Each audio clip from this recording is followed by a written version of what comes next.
ಗರ್ಭಧಾರಣೆ ಒಂದು ಸುಂದರ ಅನುಭವ.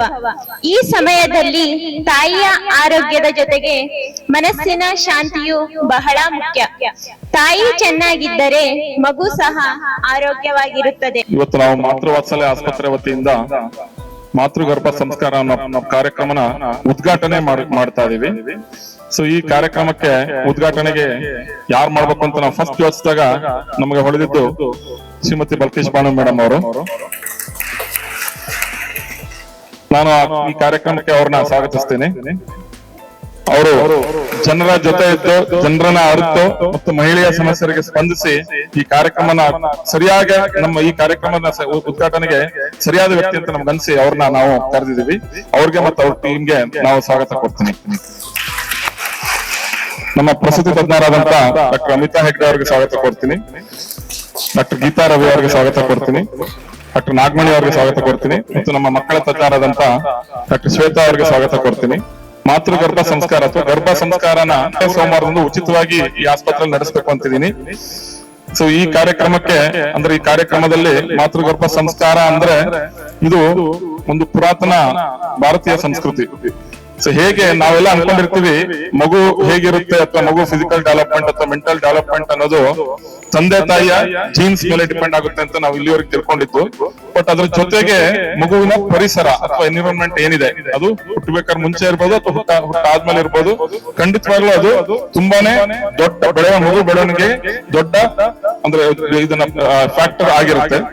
ಸೊ ಇದನ್ನ ನಮ್ ಮಧ್ಯದಲ್ಲೆಲ್ಲ ಮರ್ತೋಗಿದ್ದು ಹಿಂದೆ ಭಾರತೀಯ ಸಂಸ್ಕೃತಿಯಲ್ಲಿ ನಾವು ಆಚರಿಸ್ತಾ ಇದ್ದು. ಸೊ ಈಗ ಸೈಂಟಿಫಿಕ್ ರಿಸರ್ಚ್ ಪ್ರಕಾರ ಗರ್ಭ ಸಂಸ್ಕಾರ ಅಂದ್ರೆ ಗರ್ಭ ಆಹಾರ, ಗರ್ಭ ಯೋಗ ಮತ್ತು ಗರ್ಭ ಸಂವೇದನೆ. ಸೊ ಏನೇನು ಆಹಾರ ತಿನ್ಬೇಕು ಗರ್ಭವತಿ ಆಗಿದ್ದವರು, ಅಥವಾ ಏನೇನು ಯಾವ ತರ ಜೀವನ ಶೈಲಿ ಇರ್ಬೇಕು, ಮತ್ತೆ ಮಗುವಿನ ಜೊತೆ ಯಾವ ತರ ಬಿಹೇವ್ ಮಾಡ್ಬೇಕು.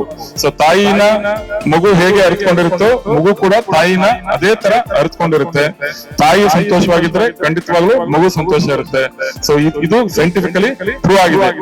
ತಾಯಿ ಸಂತೋಷ ಇದ್ದಾಗ ಏನು ಹಾರ್ಮೋನ್ಸ್ ರಿಲೀಸ್ ಆಗುತ್ತೋ ಅದು ರಕ್ತದ ಮುಖಾಂತರ ಮಗುವಿನ ಮೆದುಳು ತಲುಪುತ್ತೆ.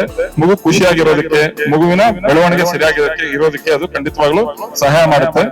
ಸೊ ಇದನ್ನ ಹೇಳ್ತಾ ನಾವು ಪ್ರತಿ 3ನೇ ಸೋಮವಾರ ಮಾತೃವಾತ್ಸಲ್ಯ ಆಸ್ಪತ್ರೆಯಲ್ಲಿ ಈ ಕಾರ್ಯಕ್ರಮನ ಅದಕ್ಕೆ ಸಂಬಂಧಪಟ್ಟಂಗೆ ಡಯಟಿಷಿಯನ್ ಅಂದ್ರೆ ಏನ್ ಆಹಾರ ತಿನ್ಬೇಕು ಅಂತ ಹೇಳೋದಕ್ಕೆ ಅದಕ್ಕೆ ಎಕ್ಸ್ಪರ್ಟ್ ಅವ್ರು ಮಾತಾಡ್ತಾರೆ. ಯೋಗ ಅಥವಾ ಮೆಡಿಟೇಷನ್ ಅದ್ರ ಬಗ್ಗೆ ಒಂದು ಯೋಗದಲ್ಲಿ ಎಕ್ಸ್ಪೀರಿಯನ್ಸ್ ಇರೋರು ಮಾತಾಡ್ತಾರೆ. ಮತ್ತೆ ನಮ್ಮ ಕನ್ಸಲ್ಟೆಂಟ್ಸ್ ಪ್ರಸೂತಿ ತಜ್ಞರ ಬಗ್ಗೆ ಪ್ರತಿ 3ನೇ ಸೋಮವಾರ 1 ಗಂಟೆ ಈ ಕಾರ್ಯಕ್ರಮ ನಾವು ಹಮ್ಮಿಕೊಂಡಿರ್ತೀವಿ. ಎಲ್ಲ ಆಸಕ್ತರು ಇದನ್ನ ಉಪಯೋಗಿಸ್ಬೇಕು ಅಂತ ಕೇಳ್ಕೊತೀನಿ. ಧನ್ಯವಾದ.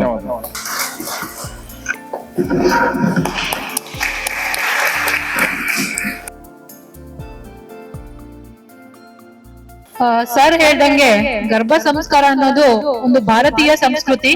ಇದನ್ನ ಮಧ್ಯೆ ನಾವು ಮರ್ತು ಹೋಗಿದ್ವಿ. ಈಗ ಮತ್ತೆ ಅದನ್ನ ಪಾಲ್ನಲ್ಲಿ ತರಬೇಕು ಅಂತ ಈ ತರ ಕಾರ್ಯಕ್ರಮವನ್ನ ಹಮ್ಮಿಕೊಳ್ತಾ ಇದೀವಿ. ನಮ್ಮ ಆಸ್ಪತ್ರೆ ಆರಂಭವಾಗಿ 2 ವರ್ಷ ಆಯ್ತು. ಈಗ ಮಾತೃವಾತ್ಸಲ್ಯ ಆಸ್ಪತ್ರೆ ಆರಂಭವಾಗಿ ಕಳೆದ 2 ವರ್ಷದಿಂದ ನಾವು ಶಿವಮೊಗ್ಗದ ಜನರಿಗೆ ಮತ್ತು ಶಿವಮೊಗ್ಗದ ಸುತ್ತಮುತ್ತ ಊರಿನ ಜನರಿಗೆ ತುಂಬಾ ಉತ್ತಮವಾದ ಸೇವೆಯನ್ನ ಕೊಡ್ತಾ ಇದೀವಿ. ಇಲ್ಲಿ ಬರುವಂತ ಪ್ರತಿಯೊಂದು ಹೆಣ್ಮಕ್ಳು ಪೇಷಂಟ್ಸ್ ಪ್ರೆಗ್ನೆಂಟ್ ಆಗಿರ್ಲಿ ಅಥವಾ ಬೇರೆ ಸಮಸ್ಯೆಗಳಿಗೆ ಬರೋರೆಲ್ಲರೂ ತುಂಬಾ ನಮ್ಮ ಚಿಕಿತ್ಸೆಯಿಂದ ಮತ್ತು ನಮ್ಮ ಆರೈಕೆಯಿಂದ ತುಂಬಾ ಖುಷಿ ಪಟ್ಟು ಒಂದು ಪಾಸಿಟಿವ್ ಫೀಡ್ಬ್ಯಾಕ್ ಕೊಟ್ಟು ಹೋಗ್ತಾ ಇದ್ದಾರೆ. ಸೊ ಈ ತರ ಮಾಡೋದ್ರಿಂದ ನಮ್ಗೆ ಇನ್ನೂ ಹೆಚ್ಚಿನ ಒಳ್ಳೊಳ್ಳೆ ಕಾರ್ಯಕ್ರಮಗಳನ್ನ ಮಾಡ್ಬೇಕು ಅನ್ನೋ ಒಂದು ಹುಮ್ಮಸ್ ಬರುತ್ತೆ. ಅದೇ ನಿಟ್ಟಿನಲ್ಲಿ ಈಗ ಹೊಸದಾಗಿ ನಾವು ಗರ್ಭ ಸಂಸ್ಕಾರ ಅನ್ನೋ ಕಾರ್ಯಕ್ರಮವನ್ನ ಹಮ್ಮಿಕೊಂಡಿದೀವಿ.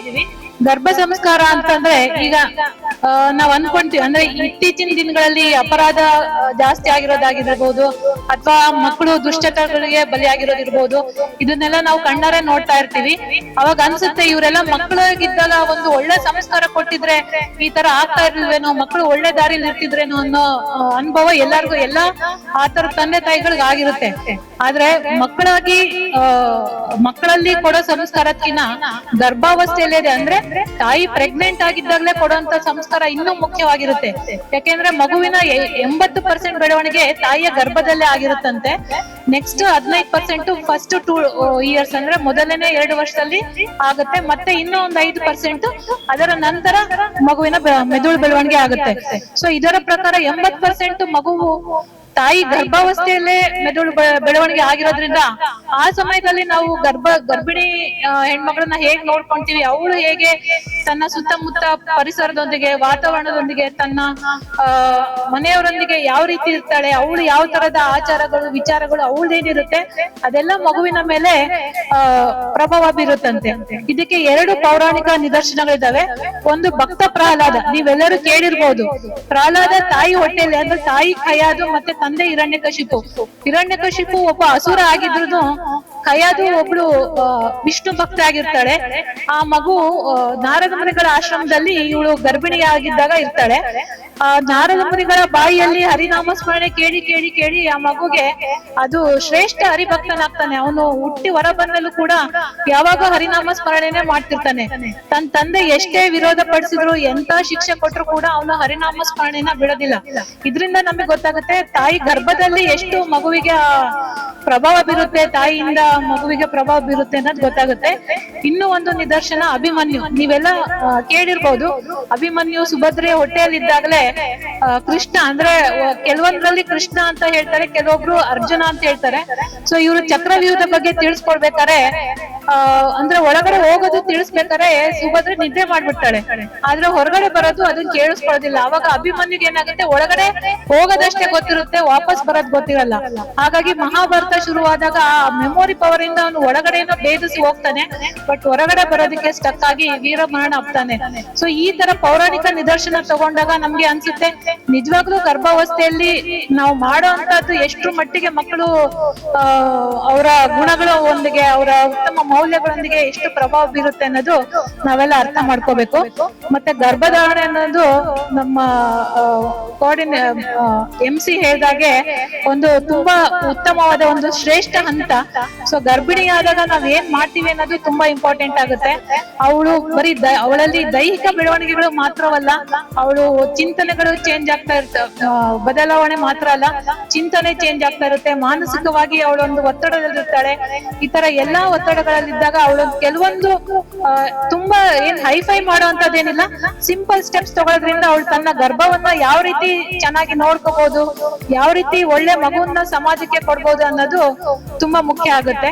ಸೊ ಇದರಲ್ಲಿ 4 ಅಂಶ ಬರುತ್ತೆ: ಗರ್ಭ ಆಹಾರ, ಗರ್ಭ ವಿಹಾರ, ಗರ್ಭ ವಿಚಾರ ಮತ್ತು ಆಚಾರ. ಆಹಾರದಲ್ಲಿ ಸರ್ ಹೇಳ್ದಂಗೆ ಒಳ್ಳೆ ಪೌಷ್ಟಿಕಾಂಶಯುಕ್ತ ಆಹಾರಗಳು ತಗೊಳ್ಳೋದು. ಈಗಿಂದು ತುಂಬಾ ಫಾಸ್ಟ್ ಫುಡ್ ಆರ್ಡರ್ ಮಾಡದೆ ತರಿಸ್ಕೊಂಡೆ, ತುಂಬಾ process food, ready to eat food ಅನ್ನ ತುಂಬಾ ಅಭ್ಯಾಸ ಮಾಡ್ಕೊಂತಾರೆ. ಅದನ್ನೆಲ್ಲ ಅವಾಯ್ಡ್ ಮಾಡ್ಬಿಟ್ಟು ಮನೆಯಲ್ಲೇನೆ ಶುಚಿಯಾಗಿ ತಯಾರಿಸಿದಂತ ಆಹಾರ ತಗೊಳ್ಳೋದು, ಹಣ್ಣುಗಳನ್ನ ಸೇವನೆ ಮಾಡೋದು, ಹಾಲು ತಗೊಳ್ಳೋದು, ತರಕಾರಿಗಳನ್ನ ಚೆನ್ನಾಗಿ ಬಳಸೋದು. ಈ ತರ ಎಲ್ಲ ಮಾಡೋದ್ರಿಂದ ಮಗುವಿಗೂ ಕೂಡ ಒಂದು ಉತ್ತಮವಾದ ಆಹಾರ ಸಿಗುತ್ತೆ, ಮಗುವಿನ ದೈಹಿಕ ಬೆಳವಣಿಗೆಗೆ ಸಹಾಯ ಆಗುತ್ತೆ. ಮತ್ತೆ ಆಹಾರ ಆದ್ಮೇಲೆ ವಿಹಾರ ಅಂದ್ರೆ ಯೋಗ ಮತ್ತು ಪ್ರಾಣಾಯಾಮ ಅಂತ ಹೇಳ್ತೀವಿ. ಗರ್ಭಿಣಿ ಹೆಣ್ಮಕ್ಳು ಕೆಲವೊಂದು ಯೋಗ ಆಸನಗಳನ್ನ ಮಾಡೋದ್ರಿಂದ ಅವರಿಗೆ ಗರ್ಭಿಣಿಯಲ್ಲಿ ಕಾಣುವಂತ ಒಂದು ಸಣ್ಣ ಪುಟ್ಟ ಅಂದ್ರೆ ಸೊಂಟ ನೋವು ಇರ್ಬೋದು, ಬೆನ್ನು ನೋವು ಇರ್ಬೋದು, ಕಾಲ್ ಸೆಳೆತ ಇರ್ಬೋದು, ಈ ತರ ಸಣ್ಣ ಪುಟ್ಟ ತೊಂದರೆಗಳು ಕೆಲವೊಂದು ಆಸನಗಳು ಮಾಡೋದ್ರಿಂದ ತಾಯಿಗೆ ಅದರಿಂದ ರಿಲೀಫ್ ಸಿಗುತ್ತೆ.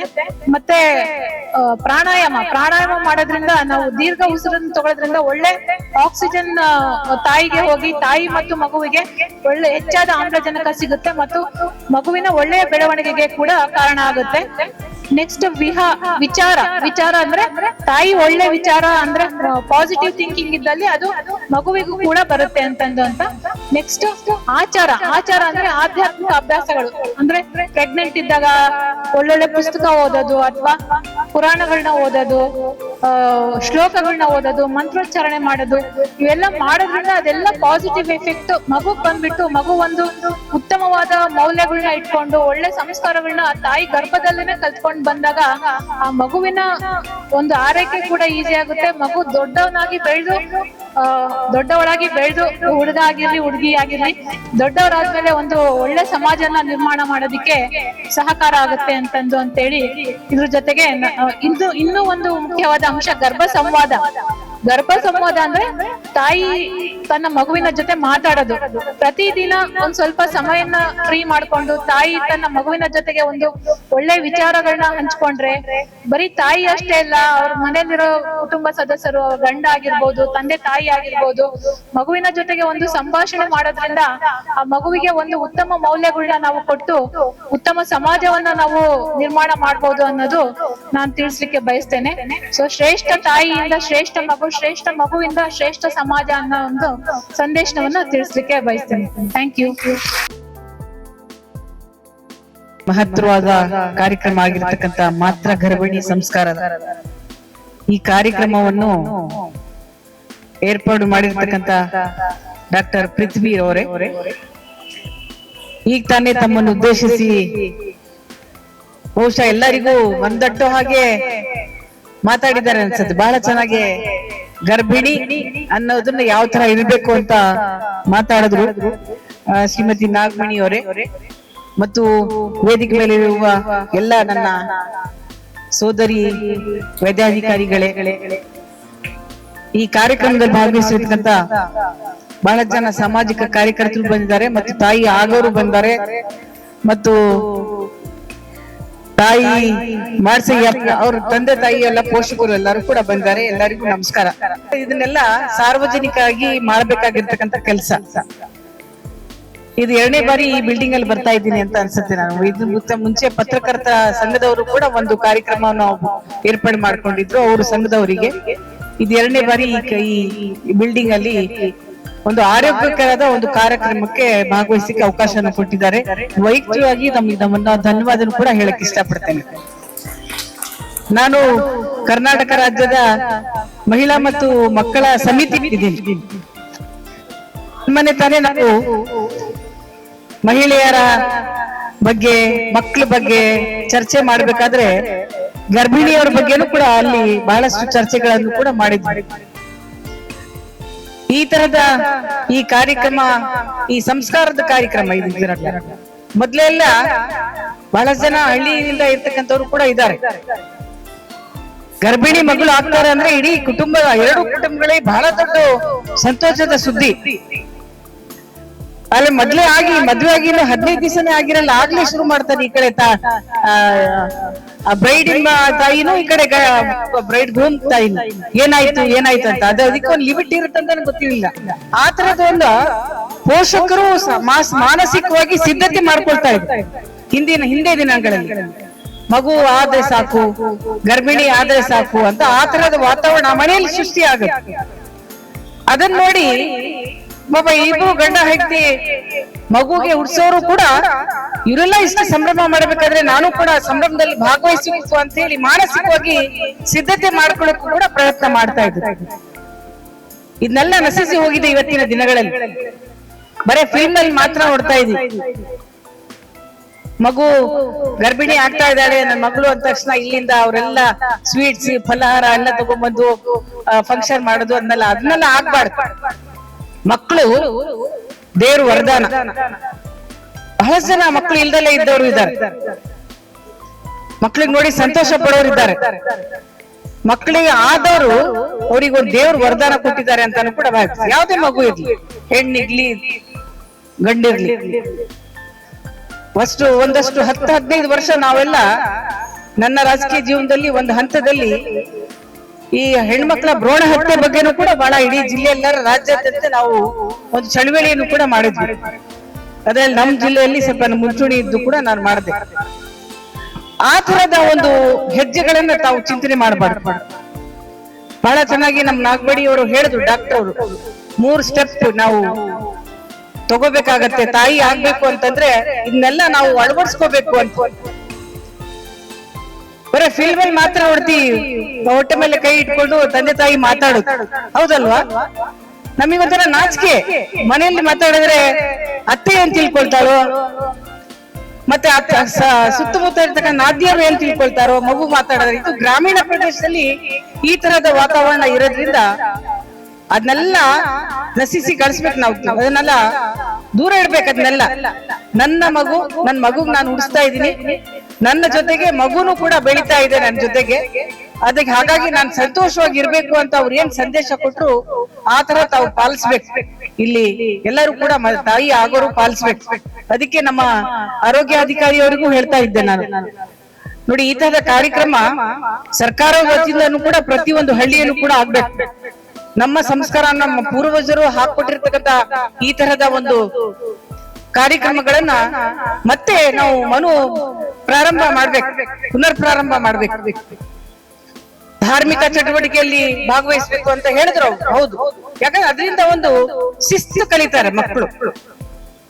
ದೇವ್ರನ್ನ ನಮಸ್ಕಾರ ಮಾಡೋದು ಆ ತಾಯಿ ಮಾಡ್ತಾ ಇದ್ರೆ ಆ ಮಗು ಹೊಟ್ಟೆಯಲ್ಲಿ ಇರ್ತಕ್ಕಂಥ ಮಗುನು ಕೂಡ ಅದು ಕಲಿಯತ್ತೆ ಅಂತ.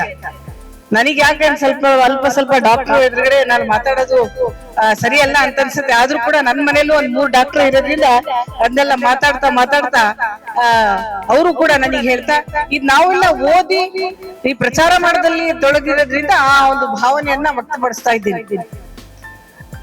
ಬಹಳಷ್ಟು ತಾಯಂದ್ರಿಗೆ ಮತ್ತೆ ಬದಲಾಗಿ ಹೆಣ್ಮಗು ಇದೆಯಾ ಗಂಡು ಮಗು ಇದೆಯಾ ಅಂತ ಅದನ್ನ ಟೆಸ್ಟ್ ಮಾಡೋದೇ ಬಹಳ ದೊಡ್ಡ ಒಂದು ಪ್ರಶ್ನೆ ಆಗಿರತ್ತೆ ಅವ್ರಿಗೆ. ಅದನ್ನೆಲ್ಲ ಮಾಡಕ್ ಹೋಗ್ಬಾರ್ದು. ಅದಕ್ಕೆ ಹೇಳಿದ್ ನಾನು, ಮಕ್ಕಳು ದೇವ್ರ ವರದಾನ ಕೊಡೋನ್ ದೇವ್ರು.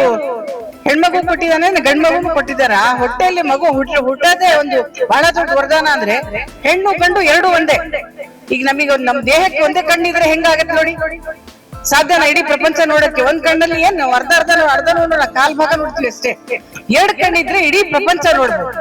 ಹೆಣ್ಣು ಗಂಡು ಇದ್ರೆ ಒಂದು ಸಂಸ್ಕಾರಕ್ಕೆ ಸುಂದರವಾದ, ಒಂದು ಆಕರ್ಷಣೀಯವಾದ, ಒಂದು ಸಂತೋಷವಾದ ಜೀವನನ ನಡ್ಸ್ಕೊಂಡು ಹೋಗಕ್ ಸಾಧ್ಯ ಆಗತ್ತೆ. ಆ ತರದ ಒತ್ತಡದಲ್ಲಿ ಇರ್ಬಾರ್ದು. ಮಗು ಚೆನ್ನಾಗಿರ್ಬೇಕು, ಬಲಿಷ್ಠವಾಗಿರ್ಬೇಕು, ಆರೋಗ್ಯಕರವಾಗಿರ್ಬೇಕು, ಬುದ್ಧಿ ಚೆನ್ನಾಗಿರ್ಬೇಕು. ಎಷ್ಟ್ ಜನ ಬುದ್ಧಿವಂತರುಗಳನ್ನ ನೋಡ್ತಾ ಇರ್ತೀವಿ ನಾವು. ಇದನ್ನ ಯಾಕಾಗತ್ತೆ ಅಂತ ಈ ಡಾಕ್ಟರ್ ಅವ್ರು ಹೇಳಿರೋ ಹಾಗೆ ಅವ್ರ ಚಿಂತನೆ, ನನ್ನ ಮಗು ಹೇಗಿರ್ಬೇಕು ಅಂತ ನಾವು ತಾಯಿ ಹಾಕೊಂಡು ಕೂಡ ಚಿಂತನೆ ಮಾಡ್ಬೇಕಾಗಿರ್ತಕ್ಕಂಥದ್ದು.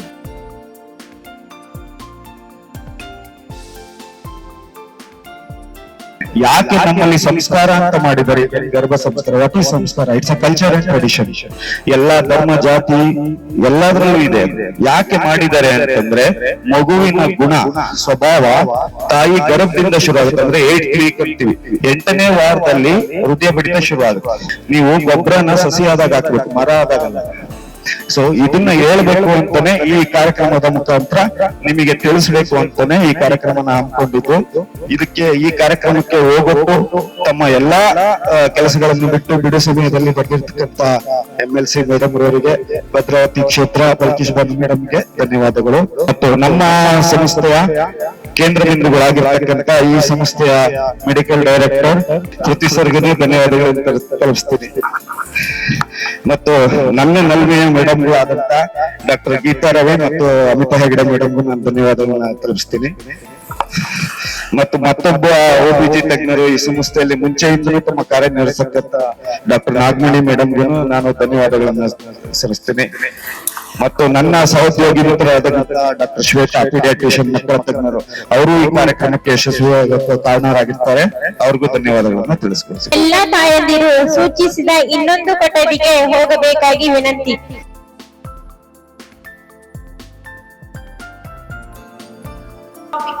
ಪ್ರೆಗ್ನೆನ್ಸಿ ಅಂದ್ರೆ 1ನೇ ತಿಂಗಳಿಂದ 9ನೇ ತಿಂಗಳ ತನಕ ಮಗುಗೆ ಯಾವ ಊಟ ತಿಂಡಿಗಳು ಇಂಪಾರ್ಟೆಂಟ್ ಇರುತ್ತೆ, ಯಾವ ಊಟ ತಿಂಡಿಗಳ ಮೇಲೆ ಮಗುವಿನ ತೂಕ ಬೆಳವಣಿಗೆ ಹೆಚ್ಚಾಗುತ್ತೆ, ಇದ್ರ ಬಗ್ಗೆ ನಾನು ಇವತ್ತು ಮಾತಾಡ್ತಾ ಇದ್ದೀನಿ. ಆಯ್ತಾ? ಸೊ ಮೊದಲನೇ ಸ್ಲೈಡ್ ಬಂದು ಪ್ರಮುಖ ಪೋಷಕಾಂಶಗಳು ಅಂದ್ರೆ ಕೀ ನ್ಯೂಟ್ರಿಯೆಂಟ್ಸ್. ಪ್ರೆಗ್ನೆನ್ಸಿಯಲ್ಲಿ ಯಾವ ನ್ಯೂಟ್ರಿಯೆಂಟ್ಸ್ ತುಂಬಾ ಇಂಪಾರ್ಟೆಂಟ್ ಇರುತ್ತೆ, ನೀವು ಊಟದಲ್ಲಿ ಯಾವ ಊಟ ತಿಂಡಿಗಳಿಗೆ ತುಂಬಾ ಗಮನ ವಹಿಸಬೇಕು ಅನ್ನುವಂಥದ್ದು. ನಾನ್ ವೆಜ್ ತಿನ್ನೋರು ಓಕೆ ಫೈನ್. ಡ್ರೈ ಫ್ರೂಟ್ಸ್, ಬಾದಾಮಿ, ಗೋಡಂಬಿ, ಪಿಸ್ತಾ ಇಂಥದ್ದು, ಇಲ್ಲ ಹಾಲು, ಮೊಸರು, ಮಜ್ಜಿಗೆ, ಪನ್ನೀರ್, ಸೋಯಾ ಇಂಥದ್ದನ್ನ ತಗೊಳ್ಳೋದು ಕೂಡ ಗುಡ್ ಪ್ರೋಟೀನ್ ಆಗಿರುತ್ತೆ. ಆಯ್ತಾ? ಪ್ರೋಟೀನ್ ಯಾವ್ಯಾವ್ದು ಅಂತ ಹೇಳಿದೆ, ಬಟ್ ಏನಕ್ಕೆ ತಿನ್ಬೇಕು ಅಂತ ಯಾರಿಗಾರ ಗೊತ್ತಾ? ಇಲ್ಲ. ಸೊ ಮೊದಲನೇ ತಿಂಗಳಲ್ಲಿ ಮಗುವಿನ ಹೃದಯ ಬೆಳವಣಿಗೆ ಅಂದ್ರೆ 1ರಿಂದ 3ನೇ ತಿಂಗಳ ತನಕ ಮೇಜರ್ ಆಗಿ ಬೆಳವಣಿಗೆ ಆಗುವಂಥದ್ದು ಮಗುವಿನ ಹೃದಯ ಬಡಿತ ಹಾಗೂ ಮಾಂಸಗಳು ಅಂದ್ರೆ ಟಿಶ್ಯೂ ಬೆಳವಣಿಗೆ ಆಗ್ತಾ ಇರುತ್ತೆ. ಆ ಟೈಮಲ್ಲಿ ಮಗುವಿಗೆ ಪ್ರೋಟೀನ್ ಅವಶ್ಯಕತೆ ಜಾಸ್ತಿ ಇರುತ್ತೆ. ತಾಯಿ ಏನ್ ತಿಂತಾ ಇರ್ತಾರೆ, ತಾಯಿ ತಿನ್ನೋದನ್ನ ಆಟೋಮೆಟಿಕ್ಲಿ ಮಗು ತಗೊಳುತ್ತೆ. ಆದ್ರೆ ತಾಯಿಗೆ ನ್ಯೂಟ್ರಿಯೆಂಟ್ಸ್ ಅವಶ್ಯಕತೆ ಇರುತ್ತೆ ಅಲ್ವಾ? ಸೊ ಅದ್ರಿಂದಾಗಿ ಏನ್ ಮಾಡ್ಬೇಕು, ಏನ್ ತಿಂತಾ ಇರ್ತೀರಾ ಆ ಪ್ರಮಾಣಕ್ಕಿಂತ ಹೆಚ್ಚಿನ ಪ್ರಮಾಣದಲ್ಲಿ ನ್ಯೂಟ್ರಿಯೆಂಟ್ಗಳನ್ನ ತಗೊಳ್ಬೇಕು. ಸೊ ಪ್ರೋಟೀನ್ ತುಂಬಾ ಇಂಪಾರ್ಟೆಂಟ್ ಇರುತ್ತೆ, ಗಮನ ವಹಿಸಿ. ನಿಮ್ಮ 1 ರಿಂದ 3ನೇ ತಿಂಗಳು ಟೈಮ್ಗಳಲ್ಲಿ ನೀವು ಮೊಳಕೆ ಕಟ್ಟಿಸಿರೋ ಕಾಳುಗಳಾಗಿರ್ಬೋದು, ಸಿರಿಧಾನ್ಯಗಳಾಗಿರ್ಬೋದು, ಇಂಥದನ್ನ ಹೆಚ್ಚಾಗಿ ಸೇವಿಸಬೇಕು. ಇಲ್ಲಿ ಹಳ್ಳಿ ಜನಗಳು ಯಾರ್ಯಾರ ಇದ್ರೆ ನಿಮ್ಗಳಿಗೆ ಗೊತ್ತಿರುತ್ತೆ. ಅದಂದ್ರೆ ರೀಸನ್ ಹೈ ಪ್ರೋಟೀನ್ ಗರ್ಭಿಣಿಯರಿಗೆ ಸಿಗಲಿ, ಸೊ ಪೋಷಕಾಂಶ ಇರುವಂತ ಊಟ ತಿಂಡಿಗಳನ್ನ ಅವ್ರು ತಿನ್ಲಿ ಅನ್ನೋ ರೀಸನ್ಗೆ ಅದು ನಿಮ್ಗಳಿಗೆ ಕೊಡ್ತಾ ಇರ್ತಾರೆ. ಸೊ ಮನೆಯಲ್ಲಿ 1 ರಿಂದ 3ನೇ ತಿಂಗಳ ತನಕ ಕೂಡ ನೀವು ಹೈ ಪ್ರೋಟೀನ್ ತಿನ್ನುವಂಥದ್ದು ಮುಖ್ಯ ಆಗಿರುತ್ತೆ. ಸೆಕೆಂಡ್ ಬಂದು ಕ್ಯಾಲ್ಸಿಯಂ ಇರುತ್ತೆ. ಕ್ಯಾಲ್ಸಿಯಂ ಅಂದಾಗ ಸೋರ್ಸ್ಗಳು ಬಂದು ಹಾಲು, ಮೊಸರು, ಮಜ್ಜಿಗೆ ಮತ್ತೆ ತುಪ್ಪ, ಬೆಣ್ಣೆ ಇವನ್ನೆಲ್ಲವನ್ನು ನೀವು ಸೇವಿಸೋದ್ರಿಂದ ನಿಮಗೆ ದಿನನಿತ್ಯದ ಕ್ಯಾಲ್ಸಿಯಂ ಸಿಗುತ್ತೆ. ಕ್ಯಾಲ್ಸಿಯಂ ಯಾಕೆ ಇಂಪಾರ್ಟೆಂಟ್ ಅಂದ್ರೆ ಮಗುವಿನ ಮೂಳೆ ಬೆಳವಣಿಗೆ, ಆಯ್ತಾ? ಮಗುವಿನ ಮೂಳೆ ತುಂಬಾ ಚೆನ್ನಾಗಿ ಬೆಳವಣಿಗೆ ಆಗ್ಲಿಕ್ಕೆ ಹಾಗೂ ತಾಯಿಯ ಮೂಳೆ ಸವೆತವನ್ನು ತಡೆಗಟ್ಟಲಿಕ್ಕೆ, ಆಯ್ತಾ? ಅದರಿಂದಾಗಿ ಕ್ಯಾಲ್ಸಿಯಂ ಅವಶ್ಯಕತೆ ಜಾಸ್ತಿ ಇರುತ್ತೆ. ಆ ಟೈಮ್ಗಳಲ್ಲಿ ಹಾಲು, ಮೊಸರು, ಮಜ್ಜಿಗೆ, ಪನ್ನೀರ್ ಇಂಥದನ್ನೆಲ್ಲ ಹೆಚ್ಚಾಗಿ ತಗೊಳ್ಳೋದ್ರಿಂದ ಕ್ಯಾಲ್ಸಿಯಂ ರಿಕ್ವೈರ್ಮೆಂಟ್ ಪೂರ್ತಿ ಆಗುತ್ತೆ. Iron content, most of the pregnant women ಏನಿರ್ತಾರೆ ಅವ್ರು ಅನೇಮಿಕ್ ಇರ್ತಾರೆ, ಅಂದ್ರೆ ರಕ್ತ ಕಡಿಮೆ ಇರುತ್ತೆ ಅವರಿಗೆ. ಯಾಕೆ ಅಂದ್ರೆ ಐರನ್ ಡಿಫಿಷಿಯನ್ಸಿ ಇರುತ್ತೆ. ಅಯನ್ ತಿನ್ನೋದ್ರ ಜೊತೆಗೆ ವೈಟಮಿನ್ ಸಿ ಅಂದ್ರೆ ಸಿಟ್ರಸ್ ಫ್ರೂಟ್ಸ್ಗಳು, ಕಿತ್ತಳೆ ಹಣ್ಣು, ಮೂಸಂಬಿ ಹಣ್ಣು ಅಥವಾ ನಿಂಬೆ ಹಣ್ಣು ಇಂಥದನ್ನ ಸೇವಿಸೋದ್ರಿಂದ ಅಯನ್ ಏನಿದೆ ಕಂಪ್ಲೀಟ್ಲಿ ಅಬ್ಸರ್ವ್ ಆಗುತ್ತೆ. ನಿಮ್ಮ ದೇಹದಲ್ಲಿ ರಕ್ತಗಳಲ್ಲಿ ಅಯನ್ ಕಂಟೆಂಟ್ ಕಂಪ್ಲೀಟ್ಲಿ ಅಬ್ಸರ್ವ್ ಆಗುತ್ತೆ. ಸೊ ನೀವು ಯಾವಾಗಲೇ ಸೊಪ್ಪುಗಳನ್ನ ತಿನ್ಬೇಕಾದ್ರೆ, ಅಂದ್ರೆ ಪಾಲಕ್ ಸೊಪ್ಪು ಏನಾದ್ರೂ ಪದಾರ್ಥ ಮಾಡಿ ತಿಂತಾ ಇದ್ದೀರಾ ಅಂದ್ರೆ ಕೊನೆ ಎಂಡಲ್ಲಿ ಸ್ವಲ್ಪ ನಿಂಬೆ ಹಣ್ಣನ್ನ ಸ್ಕ್ವೀಸ್ ಮಾಡಿ ತಗೊಳ್ಳೋಂಥದ್ದನ್ನ ಪ್ರಾಕ್ಟೀಸ್ ಮಾಡ್ಕೊಳ್ಳಿ. ಇದು ನಿಮಗೆ ಅಯನ್ ಕಂಟೆಂಟ್ ಕಂಪ್ಲೀಟ್ಲಿ ಬಾಡಿಗೆ ಸಿಗೋ ತರ ಹೆಲ್ಪ್ ಮಾಡುತ್ತೆ. ಪ್ರೆಗ್ನೆನ್ಸಿ ಟೈಮಲ್ಲಿ ತಾಯಿಗೆ ಏನಾದ್ರೂ ಶೀತ, ಕೆಮ್ಮು ಅಥವಾ ಈ ತರ ನೆಗಡಿ ಈ ತರದ್ದೆಲ್ಲ ಆದಾಗ ಮೆಡಿಸಿನ್ಸ್ ಅಷ್ಟು ಪ್ರೊವೈಡ್ ಮಾಡಲ್ಲ. ಯಾಕೆಂದ್ರೆ ಮಗುಗೂ ಏನೋ ಎಫೆಕ್ಟ್ ಆಗ್ಬಾರ್ದು ಅನ್ನೋ ಕಾರಣಕ್ಕೆ ಜಿಂಕ್ ತುಂಬಾ ಚೆನ್ನಾಗಿ ತಗೊಳ್ಬೇಕಾಗತ್ತೆ. ಸೊ ನೀವು ಏನ್ ಮಾಡ್ಬೇಕು ಅಂದ್ರೆ ಆಚೆ ಊಟ ತಿಂಡಿಗಳು, ಮಸಾಲೆ ಪದಾರ್ಥಗಳನ್ನ ಕಮ್ಮಿ ಮಾಡಿ ಮನೆಯಲ್ಲೇ ಹಸಿರು ತರಕಾರಿಗಳನ್ನ ಹೆಚ್ಚಾಗಿ ಸೇವಿಸುವಂತದ್ದನ್ನ ಪ್ರಾಕ್ಟೀಸ್ ಮಾಡ್ಕೊಳ್ಬೇಕು. ಫೋಲೆಟ್ ಬಂದು ಮಗುವಿನ ಬ್ರೈನ್ ಬೆಳವಣಿಗೆ ತುಂಬಾ ಇಂಪಾರ್ಟೆಂಟ್ ಇರುತ್ತೆ. ಫೋಲೆಟ್ ಬಂದು ಸೋರ್ಸಸ್ಗಳು ತರಕಾರಿಗಳಾಗಿರುತ್ತೆ. ಸೊ ನೀವೆಲ್ಲ ರೀತಿಯ ತರಕಾರಿಗಳನ್ನ ಕನ್ಸ್ಯೂಮ್ ಮಾಡಬಹುದು. ಬ್ರಿಂಜಾಲ್ ಒಂದನ್ನ ಬಿಟ್ಟು, ಅಂದ್ರೆ ಬದನೆಕಾಯನ್ನ ಒಂದು ಬಿಟ್ಟು, ಬದನೆಕಾಯಲ್ಲಿ ಕೆಲವೊಂದು ಲೈಕ್ ಆಂಟಿ ಆಕ್ಸಿಡೆಂಟ್ಸ್ ಇರೋದ್ರಿಂದ ಅದು ರಿಯಾಕ್ಷನ್ ಆಗೋ ಸಾಧ್ಯತೆ ಇರುತ್ತೆ ಅನ್ನೋ ಕಾರಣಕ್ಕೆ ಬದನೆಕಾಯನ್ನು ಅವಾಯ್ಡ್ ಮಾಡಿ ಅಂತ ಹೇಳ್ತೇವೆ. ಅದನ್ನ ಬಿಟ್ಟು ಬೇರೆ ಎಲ್ಲಾ ತರಕಾರಿಗಳನ್ನ ನೀವು ತಗೊಳ್ಬಹುದು. ದಿನನಿತ್ಯದ ಚಟುವಟಿಕೆಗೆ ನಿಮ್ಗೆ ಎಷ್ಟು ಪ್ರಮಾಣದಲ್ಲಿ ಆಹಾರದ ಊಟ ತಿಂಡಿಗಳು ಬೇಕು ನೀವು ಅಷ್ಟು ಪ್ರಮಾಣದಲ್ಲಿ ಕಾರ್ಬೋಹೈಡ್ರೇಟ್ಗಳನ್ನ ಸೇವಿಸಬಹುದು. ಮೇಬಿ ನೀವು ಎಳ್ನೀರನ್ನ ಇನ್ಕ್ಲೂಡ್ ಮಾಡ್ಬೋದು, ಮಜ್ಜಿಗೆ ಇನ್ಕ್ಲೂಡ್ ಮಾಡ್ಬೋದು, ಹಣ್ಣಿನ ಜ್ಯೂಸ್ಗಳನ್ನ ಇನ್ಕ್ಲೂಡ್ ಮಾಡ್ಬೋದು, ಏನಾದ್ರೂ ಇನ್ಕ್ಲೂಡ್ ಮಾಡಿ. ಬಟ್ ಸೊ ಇವೆಲ್ಲ ಇರುತ್ತೆ, ಬಟ್ ಅದು ಸೂಪರ್ ಫುಡ್ ಒಳಗಡೆ ಬರುತ್ತೆ. ಬಟ್ ಸೈಂಟಿಫಿಕ್ ರೀಸನ್ಸ್ ಏನಿನ ಬ್ರೈನ್ ಬೆಳವಣಿಗೆಗೆ ಅಥವಾ ಮೂಳೆಗಳ ಬೆಳವಣಿಗೆಗೆ ತುಂಬಾ ಇಂಪಾರ್ಟೆಂಟ್ ಇರುತ್ತೆ. ಇಂಥ ತರಕಾರಿಗಳನ್ನ ಹೆಚ್ಚಾಗಿ, ಇಂಥ ಹಣ್ಣುಗಳು, ಇಂಥ ತರಕಾರಿಗಳನ್ನ ಹೆಚ್ಚಾಗಿ ತಗೊಳ್ಬೇಕು. ಯಾಕೆ ಅಂದ್ರೆ ಮಗುವಿನ ಗಾತ್ರ ಹೆಚ್ಚಾದಂಗೆ ಅದು ಜೀರ್ಣ ಏನ್ ಕ್ರಿಯೆ ಆಗುತ್ತಲ್ಲ ಅದನ್ನ ಪ್ರೆಸ್ ಮಾಡೋದ್ರಿಂದ ನಿಮ್ಗೆ ಜೀರ್ಣಕ್ರಿಯೆ ಸರಿಯಾಗಿ ಆಗಲ್ಲ.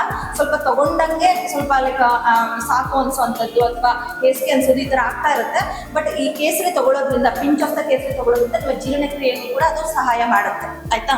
ಪ್ರೆಗ್ನೆನ್ಸಿಯಲ್ಲಿ ತೂಕ ತುಂಬಾ ಹೆಚ್ಚಾಗುವಂಥದ್ದು ಅಥವಾ ಯಾರಿಗೆ ಡಯಾಬಿಟಿಕ್ ಹಿಸ್ಟ್ರಿ ಇರುತ್ತೆ ಅಂಥವ್ರಿಗೆ ಕೆಲವೊಂದ್ಸಲ ಶುಗರ್ ಬರೋಂಥ ಸಾಧ್ಯತೆಗಳು ಜಾಸ್ತಿ ಇರುತ್ತೆ. ಆಗ ಸಿಹಿ ತಿಂಡಿಗಳು ತಿಂದಂಗೂ ಆಗುತ್ತೆ. ಸೊ ಎಷ್ಟಾಗದಷ್ಟು ಒಳ್ಳೆ ರೀತಿಯ ಸಿಹಿ ತಿಂಡಿಗಳನ್ನ ನಿಮ್ಮ ಪ್ರೆಗ್ನೆನ್ಸಿಯಲ್ಲಿ ಬಳಸುವಂಥದ್ದು ತುಂಬಾ ಇಂಪಾರ್ಟೆಂಟ್. ಸ್ವಲ್ಪ ಪ್ರಮಾಣದಲ್ಲಿ ಊಟ ತಿಂಡಿಗಳನ್ನ ತಗೊಳ್ತಾ ಇರಬೇಕು. ಯಾಕೆ ನಾವು ಗರ್ಭ ಸಂಸ್ಕಾರ ಫಾಲೋ ಮಾಡ್ಬೇಕಂತೇಳಿ ಅಲ್ಲಿ ಹೇಳ್ದಂಗೆ ಗರ್ಭದಲ್ಲಿರುವ ಮಗುವಿನ ಬೆಳವಣಿಗೆ ಆಗಿರುತ್ತೆ. ಅದರಲ್ಲಿ ಗರ್ಭಾವಸ್ಥೆಯಲ್ಲೇ 80% ಬೆಳವಣಿಗೆ ಆಗೋಗಿರುತ್ತೆ. ಅಂದ್ರೆ ನಿಮ್ಮ ಮಗು ಹುಟ್ಟಕ್ಕಿಂತ ಮುಂಚೆನೆ 80% ಮೆದುಳಿನ ಬೆಳವಣಿಗೆ ಅದು ಪ್ರಾರಂಭವಾಗಿರುತ್ತೆ. ಮತ್ತು ಗರ್ಭಾವಸ್ಥೆಯಲ್ಲೇ ಕೂಡ ಅದಕ್ಕೆ ಕಲಿಕೆ ಕೂಡ ಪ್ರಾರಂಭವಾಗಿರುತ್ತೆ. ಮತ್ತು ಮಗುವಿನ ತಾಯಿಯ ಧ್ವನಿಯದ್ದು ಸ್ಪರ್ಶಕ್ಕೆ ತುಂಬಾ ಒಳ್ಳೆ ಪ್ರತಿಕ್ರಿಯೆ ನೀಡುತ್ತೆ ಹೊಟ್ಟೆಲಿರೋ ಮಗು. ಆಹಾರ, ವಿಹಾರ, ವಿಚಾರ, ಆಚಾರ. ಆಹಾರ ಅಂತಂದ್ರೆ ಇದರಲ್ಲಿ ಪೌಷ್ಟಿಕವಾದ ಮತ್ತು ಸಮತೋಲಿತ ಆಹಾರ ಅಂದ್ರೆ ನ್ಯೂಟ್ರಿಷಿಯಸ್ ಫುಡ್ ಮತ್ತೆ ಬ್ಯಾಲೆನ್ಸ್ ಫುಡ್, ಎಲ್ಲಾ ತರದ ಪೌಷ್ಟಿಕಾಂಶ ಇರುವಂತ ಆಹಾರನ ತಗೋಬೇಕು. ನಿಮ್ಮ ಊಟದಲ್ಲಿ ಹಾಲು, ಹಣ್ಣು, ತರಕಾರಿ ಗರ್ಭಿಣಿಯರಲ್ಲಿ ಮಾಡಲಿಕ್ಕೆ ಕಷ್ಟ ಆಗುತ್ತೆ. ಮತ್ತು ಕೆಲವೊಂದು ನಾವು ಅಂದ್ರೆ ಇದನ್ನ ಮಾಡಬೇಡಿ ಅಂತೇಳಿ ಅವಾಯ್ಡ್ ಮಾಡ್ಲಿಕ್ಕೆ ಹೇಳಿರ್ತೀವಿ. ಸೊ ಹಾಗಾಗಿ ನೀವು ನುರಿತ ಯೋಗ ತರಬೇತಿದಾರರು ಯಾರಿರ್ತಾರೆ ಅವರಿಂದ ನೀವು ತರಬೇತಿ ತರಬಿಟ್ಕೊಂಡ್ರೆ ಅದನ್ನ ಚೆನ್ನಾಗಿ ಫಾಲೋ ಮಾಡ್ಬೋದು. ಇಲ್ಲಿ ನಮ್ಮ ಯೋಗ ಟೀಚರ್ ಇದ್ದಾರೆ. ಸೊ ನೆಕ್ಸ್ಟ್ ನಮ್ಮ ಬರೋ ಪ್ರೋಗ್ರಾಮ್ಗಳಿಗೆ ಇವರು ನಿಮ್ಗೆ ಯಾವ ತರದ ಯೋಗನ ನೀವು ಪ್ರೆಗ್ನೆನ್ಸಿನಲ್ಲಿ ಮಾಡ್ಬೋದು, ನಾಟ್ ಇವನ್ ಪ್ರೆಗ್ನೆನ್ಸಿ ಡೆಲಿವರಿ ಆದ್ಮೇಲೆ ಯಾವ ತರದ ಆಸನಗಳನ್ನ ಮಾಡೋದ್ರಿಂದ ನಿಮ್ಮ ಆರೋಗ್ಯನ ಉತ್ತಮವಾಗಿ ಕಾಯ್ದುಕೊಳ್ಬೋದು ಅಂತೇಳಿ ಅವ್ರು ನಿಮ್ಗೆ ತಿಳಿಸ್ಕೊಡ್ತಾರೆ. ಮತ್ತೆ ಪ್ರಾಣಾಯಾಮದಿಂದ ತಾಯಿಗೆ ಒತ್ತಡ ದೂರವಾಗಿ ಮಾನಸಿಕವಾಗಿ ಶಾಂತಿ ಸಿಗೋದು. ಪ್ರಾಣಾಯಾಮ ಮಾಡೋದ್ರಿಂದ ದೀರ್ಘ ಉಸಿರು ತಗೊಳ್ಳೋದ್ರಿಂದ ತಾಯಿಗೆ ಮತ್ತು ಮಗುವಿಗೆ ಇಬ್ಬರಿಗೂ ಒಳ್ಳೆ ರೀತಿಯ ಆಕ್ಸಿಜನ್, ಹೆಚ್ಚಾದ ಆಕ್ಸಿಜನ್ ಸಿಗೋದ್ರಿಂದ ತಾಯಿ ಆರೋಗ್ಯಕ್ಕೂ ಹಾಗೂ ಮಗುವಿನ ಆರೋಗ್ಯಕ್ಕೂ ಇಬ್ಬರಿಗೂ ತುಂಬಾ ಸಹಾಯಕಾರಿ ಆಗುತ್ತೆ. ಹಾಗೂ ಮತ್ತು ದೈಹಿಕ ಶಕ್ತಿ ಹೆಚ್ಚಳವಾಗಿ ತಾಯಿಗೆ ಗರ್ಭ ಏನು ಮೊದಲನೇ ತಿಂಗಳಲ್ಲಿ ಚಿಕ್ಕದಾಗಿರುವಂತ ಹೊಟ್ಟೆ 9 ತಿಂಗಳು ಬರೋಷ್ಟೊತ್ತಿಗೆ ಏನ್ ದೊಡ್ಡದಾಗಿರುತ್ತೋ ಅದನ್ನೆಲ್ಲ ತಾಯಿಯಲ್ಲಿ ಕೆಲವೊಂದು ದೇಹದಲ್ಲಿ ಬದಲಾವಣೆಗಳಾಗ್ತದೆ. ನೀವು ನಾರ್ಮಲ್ ಹೆರಿಗೆ ಮಾಡಿಸ್ಕೋಬೇಕು ಅನ್ಕೊಂಡಿದ್ರೆ ಕೆಲವೊಂದು ಪೆಲ್ವಿಕ್ ಎಕ್ಸಸೈಸಸ್ ಎಲ್ಲ ಪೆಲ್ವಿಕ್ ಆಸನಗಳೆಲ್ಲ ಹೇಳ್ಕೊಡ್ತಾರೆ. ಅದನ್ನ ಮಾಡೋದ್ರಿಂದ ನಿಮ್ಗೆ ನಾರ್ಮಲ್ ಡೆಲಿವರಿ ಆಗೋದಕ್ಕೂ ಕೂಡ ತುಂಬಾನೇ ಸಹಾಯ ಆಗುತ್ತೆ. ಮತ್ತು ಒತ್ತಡ ಮತ್ತು ಆತಂಕದಿಂದ ದೂರ ಇರ್ಬೋದು. ಹಾಗೂ ಒಂದು ಸಂತೋಷಕರ ವಾತಾವರಣ ನಿಮ್ಮ ಸುತ್ತಮುತ್ತ ಇರೋದ್ರಿಂದ ಅದೇ ಒಂದು ಪಾಸಿಟಿವ್ ಫೀಲಿಂಗ್ ಕೊಡುತ್ತೆ. ಇದು ಬರೀ ಗರ್ಭಿಣಿ ತಾಯಿ ಆಕ್ಚುಲಿ ನಿಮ್ ಜೊತೆಗೆ ನಿಮ್ಮ ಮನೆಗಳವರೆಲ್ಲ ಬಂದ್ಬಿಟ್ರೆ ನಾವು ಈ ಪ್ರೋಗ್ರಾಮ್ ಮಾಡೋದು ತುಂಬಾ ಸಹಾಯ ಆಗುತ್ತೆ. ಯಾಕೆಂದ್ರೆ ನಿಮ್ಮಷ್ಟೇ ತಿಳುವಳಿಕೆ ನಿಮ್ಮ ಜೊತೆಯವ್ರಿಗೆ, ನಿಮ್ ಗಂಡ ಆಗ್ಲಿ, ಮನೆಯವ್ರಿಗಾಗ್ಲಿ, ಅತ್ತೆ ಮಾವಂಗಾಗ್ಲಿ, ತಂದೆ ತಾಯಿಗಳಾಗಿದ್ರೆ ನಿಮ್ಮನ್ನ ನೋಡ್ಕೊಳ್ಳೋದಕ್ಕೆ ಇನ್ನೂ ತುಂಬಾ ಉಪಯೋಗ ಆಗುತ್ತೆ. ಇದು ನಕಾರಾತ್ಮಕ ಮಾತುಗಳಿಂದ ಈಗ ಎಲ್ಲಾ ಮನೆಯಲ್ಲೂ ಏನಾದ್ರೂ ಒಂದು ಮಿಸ್ಅಂಡರ್ಸ್ಟ್ಯಾಂಡಿಂಗ್ ಆಚಾರದಲ್ಲಿ ಆಧ್ಯಾತ್ಮಿಕ ಅಭ್ಯಾಸಗಳಂತ ಹೇಳ್ತೀವಿ. ಪುಸ್ತಕಗಳಿದಾವೆ ಅಂದ್ರೆ ಒಂದು ಯಾವ್ದಾದ್ರು ಮಹನೀಯರ ಪುಸ್ತಕಗಳಿರೋದು, ಮತ್ತೆ ಪುರಾಣಗಳನ್ನ ಓದೋದು, ಶ್ಲೋಕಗಳನ್ನ ಓದೋದು, ಮಂತ್ರೋಚ್ಚಾರಣೆ ಮಾಡೋದು, ಇದೆಲ್ಲ ಮಾಡೋದ್ರಿಂದ ಮತ್ತು ಉತ್ತಮವಾದ ಒಂದು ವ್ಯಕ್ತಿತ್ವ ಮಗುವಿಗೆ ಸಿಗೋದಕ್ಕೆ ಸಹಾಯಕಾರಿಯಾಗುತ್ತೆ. ದಿನಕ್ಕೊಂದು ಅರ್ಧ ಗಂಟೆನೋ ಒಂದು 1/4 ಗಂಟೆನೋ ಕುತ್ಕೊಂಡು ಮಗುವಿನ ಜೊತೆ ಮಾತಾಡೋದು, ಅದೆಲ್ಲ ಮಾಡೋದ್ರಿಂದ ಆ ಮಗುವಿಗೂ ಒಂದು ಸೇಫ್ ಫೀಲಿಂಗ್ ಬರೋದ್ರಿಂದ ಇದು ಇಬ್ಬರಿಗೂ ಸಹಾಯ ಆಗುತ್ತೆ. ಶ್ರೇಷ್ಠ ಮಗು ಆಗಿರುತ್ತೆ.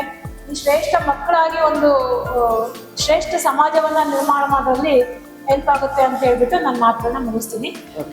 ಪ್ರೆಗ್ನೆಂಟ್ ಇಲ್ದಿರೋ ಜೊತೆಗಿದ್ದವರು ಇದಾರಲ್ಲ, ಒನ್ಸ್ ಈಗ ಫಸ್ಟ್ ಮದುವೆ ಆದ ಕೂಡಲೇ ನಿಮಗೆ ಪ್ರೆಗ್ನೆನ್ಸಿ ಅಂದರೆ ಆದವರಿಗೆ ಹೇಗೋ ನಾನು ಅದ್ರ ಬಗ್ಗೆ ಹೇಳ್ತೀನಿ, ಆಗದಿರೋರಿಗೂ ಕೂಡ ಮದುವೆ ಆದ ಕೂಡಲೇ ಗಂಡ ಹೆಂಡತಿನ ಒಂದ್ಸಲ ಕರ್ಕೊಂಡು ಬರಬೇಕು ಡಾಕ್ಟರ್ ಹತ್ರ. ಯಾಕೆಂದರೆ ಅವ್ರಿಗೆ ಪ್ರೆಗ್ನೆನ್ಸಿ ಇಮಿಡಿಯೇಟ್ ಬೇಕು ಬೇಡ ಅನ್ನೋದು ಅವರು ಆಕ್ಸೆಪ್ಟೆನ್ಸ್ ಇದೆ. ಅದು ಅವ್ರಿಗೆ ಬೇಕು ಬೇಡ ಅನ್ನೋದು ಅವ್ರು ಫಸ್ಟಿಗೆ ಮನಸ್ಸಿಗೆ ತಗೋಬೇಕು. ಈ ಕೆಲವು ಸಲ ಮದುವೆ ಆದ್ಕೊಂಡು ಫಸ್ಟ್ ಮಂತಲ್ಲೇ ಪ್ರೆಗ್ನೆಂಟ್ ಆಗಿಬಿಡ್ತಾರೆ. ಅವಾಗ ಏನಾಗ್ಬಿಡುತ್ತೆ, ನನಗೆ ಬೇಡ ಇತ್ತು ಅಂತ ಬರ್ತಾರೆ ತೆಗೆಸ್ಕೊಳಕ್ಕೆ. ಗೊತ್ತಿರ್ಬೇಕಲ್ಲ ಎಲ್ಲರಿಗೂ, ಸುಮಾರು ಜನ ಇದೇ ರೀತಿ ಮಾಡ್ತಾರೆ. ಸೊ ಅವಾಗ ಏನಾಗುತ್ತೆ, ನಮಗೆ ಗರ್ಭ ತೆಗಿಲಿಕ್ಕೆಲ್ಲ ಕಂಟಿನ್ಯೂ ಮಾಡಿದರೆ ಅವ್ರು ಕೇಳೋದಿಲ್ಲ. ಅನ್ವಾಂಟೆಡ್ ಪಿಲ್ಸ್ ಎಲ್ಲ ತಗೊಂಡ್ಬರ್ತಾರೆ, 1-1.5 ಮಾಡ್ಕೊಂಡು ಬರ್ತಾರೆ.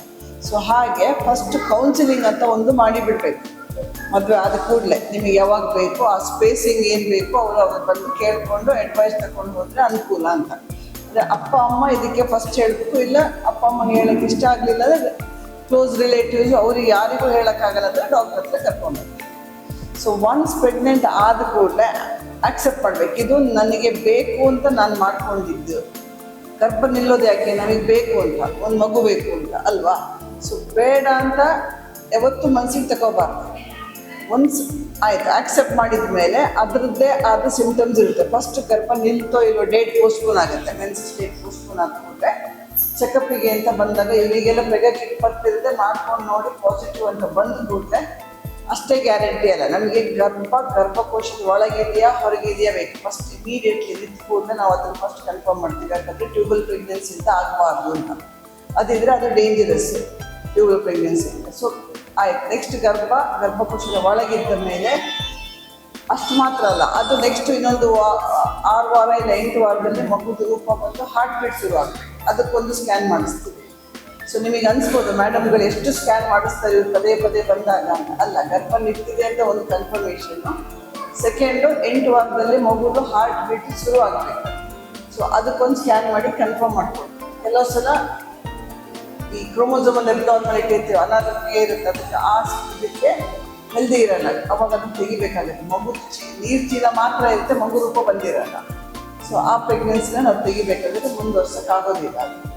ಸೊ ಅದಾದ ಮೇಲೆ ಇನ್ನು 3ನೇ ತಿಂಗಳಿಗೆ 3 ಕಂಪ್ಲೀಟ್ ಆಗ್ತಿದ್ದಂಗೆ ಅದಕ್ಕೆ ಆದ ಇನ್ನೊಂದು ಥರದ ಮಗುದು ಕ್ರೋಮೋಸೋಮಲ್ ಅಬ್ನಾರ್ಮಾಲಿಟಿ ಅಂದರೆ ನಾವು ಟ್ರೈಸೋಮಿ ಅನಾಮಲೀಸ್ ಹೇಳ್ತೀವಿ, ಅದ್ರ ಬಗ್ಗೆ ಆ ಸ್ಕ್ಯಾನ್ ಮಾಡಿಸ್ತೀವಿ. ಸೊ ಫಸ್ಟು 3 ತಿಂಗಳಲ್ಲಿ ಒಂದು ಕನ್ಫರ್ಮೇಷನ್ನು, ಇನ್ನೊಂದು ಹಾರ್ಟ್ ಬೀಟ್ ಬಂದಿದೆಯೋ ಇಲ್ವೋ ಅಂತ ಅಂದ್ಕೊಂಡು ಬರುವಾಗ ಲೇಟ್ ಆದರೆ ಏನು ಮಾಡಲಿಕ್ಕಾಗಲ್ಲ. ಬಟ್ ಬಂದರೆ 3ನೇ ತಿಂಗಳು ಕಂಪ್ಲೀಟ್ ಆಗ್ತದೆ, ಇನ್ನೊಂದು ಸ್ಕ್ಯಾನ್ ಮಾಡಿಸ್ತೀವಿ.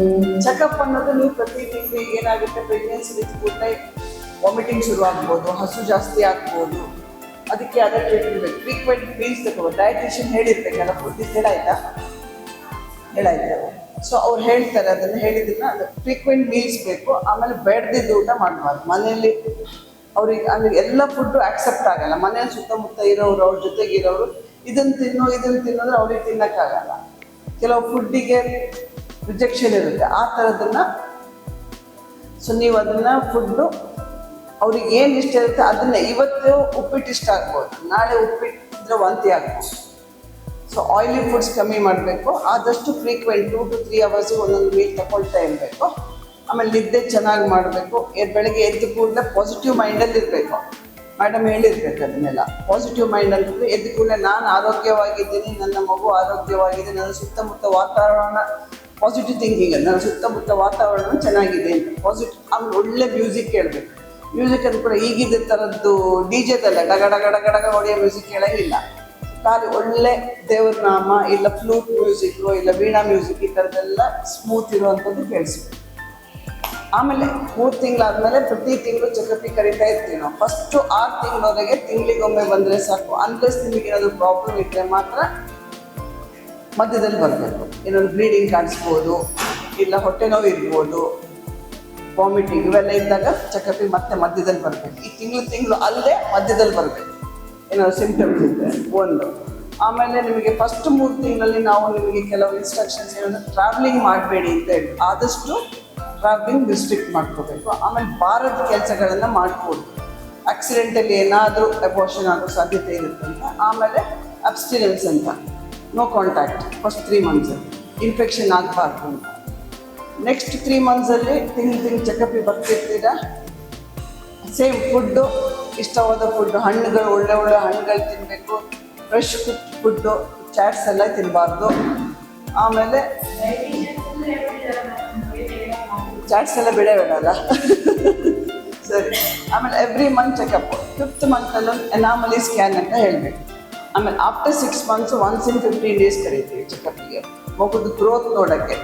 ಕ್ಲಿನಿಕಲಿ ನಾವು ನೋಡಿ ಅಸೆಸ್ ಮಾಡಿ ಹೇಳ್ತೀವಿ. ಅಂದರೆ ನೀರು ಕಮ್ಮಿ ಇರುತ್ತೆ, ಮಗುಗೆ ಸುಸ್ತಿದ್ರೆ, ಏನಾದರೂ ಅದಕ್ಕೆ ಆಹಾರ ಹೋಗೋದು ಕಮ್ಮಿ ಆದರೆ ಇಷ್ಟು ತಿಂಗಳಿಗೆ ಇಷ್ಟೇ ಬೆಳವಣಿಗೆ ಇರಬೇಕು ಅಂತ ಇರುತ್ತೆ ನಮಗೆ. ಅದು ಕಮ್ಮಿ ಅನಿಸ್ಲೂಬೋದು, ಕೆಲವು ಸಲ ಜಾಸ್ತಿನೂ ಇರ್ಬೋದು.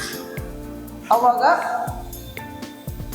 ಅದಕ್ಕೆ ಆದಂಥ ಟ್ರೀಟ್ಮೆಂಟ್ ಇರುತ್ತೆ, ಅದನ್ನು ಹಾಕ್ಕೊಳ್ತೀವಿ ನಾವು.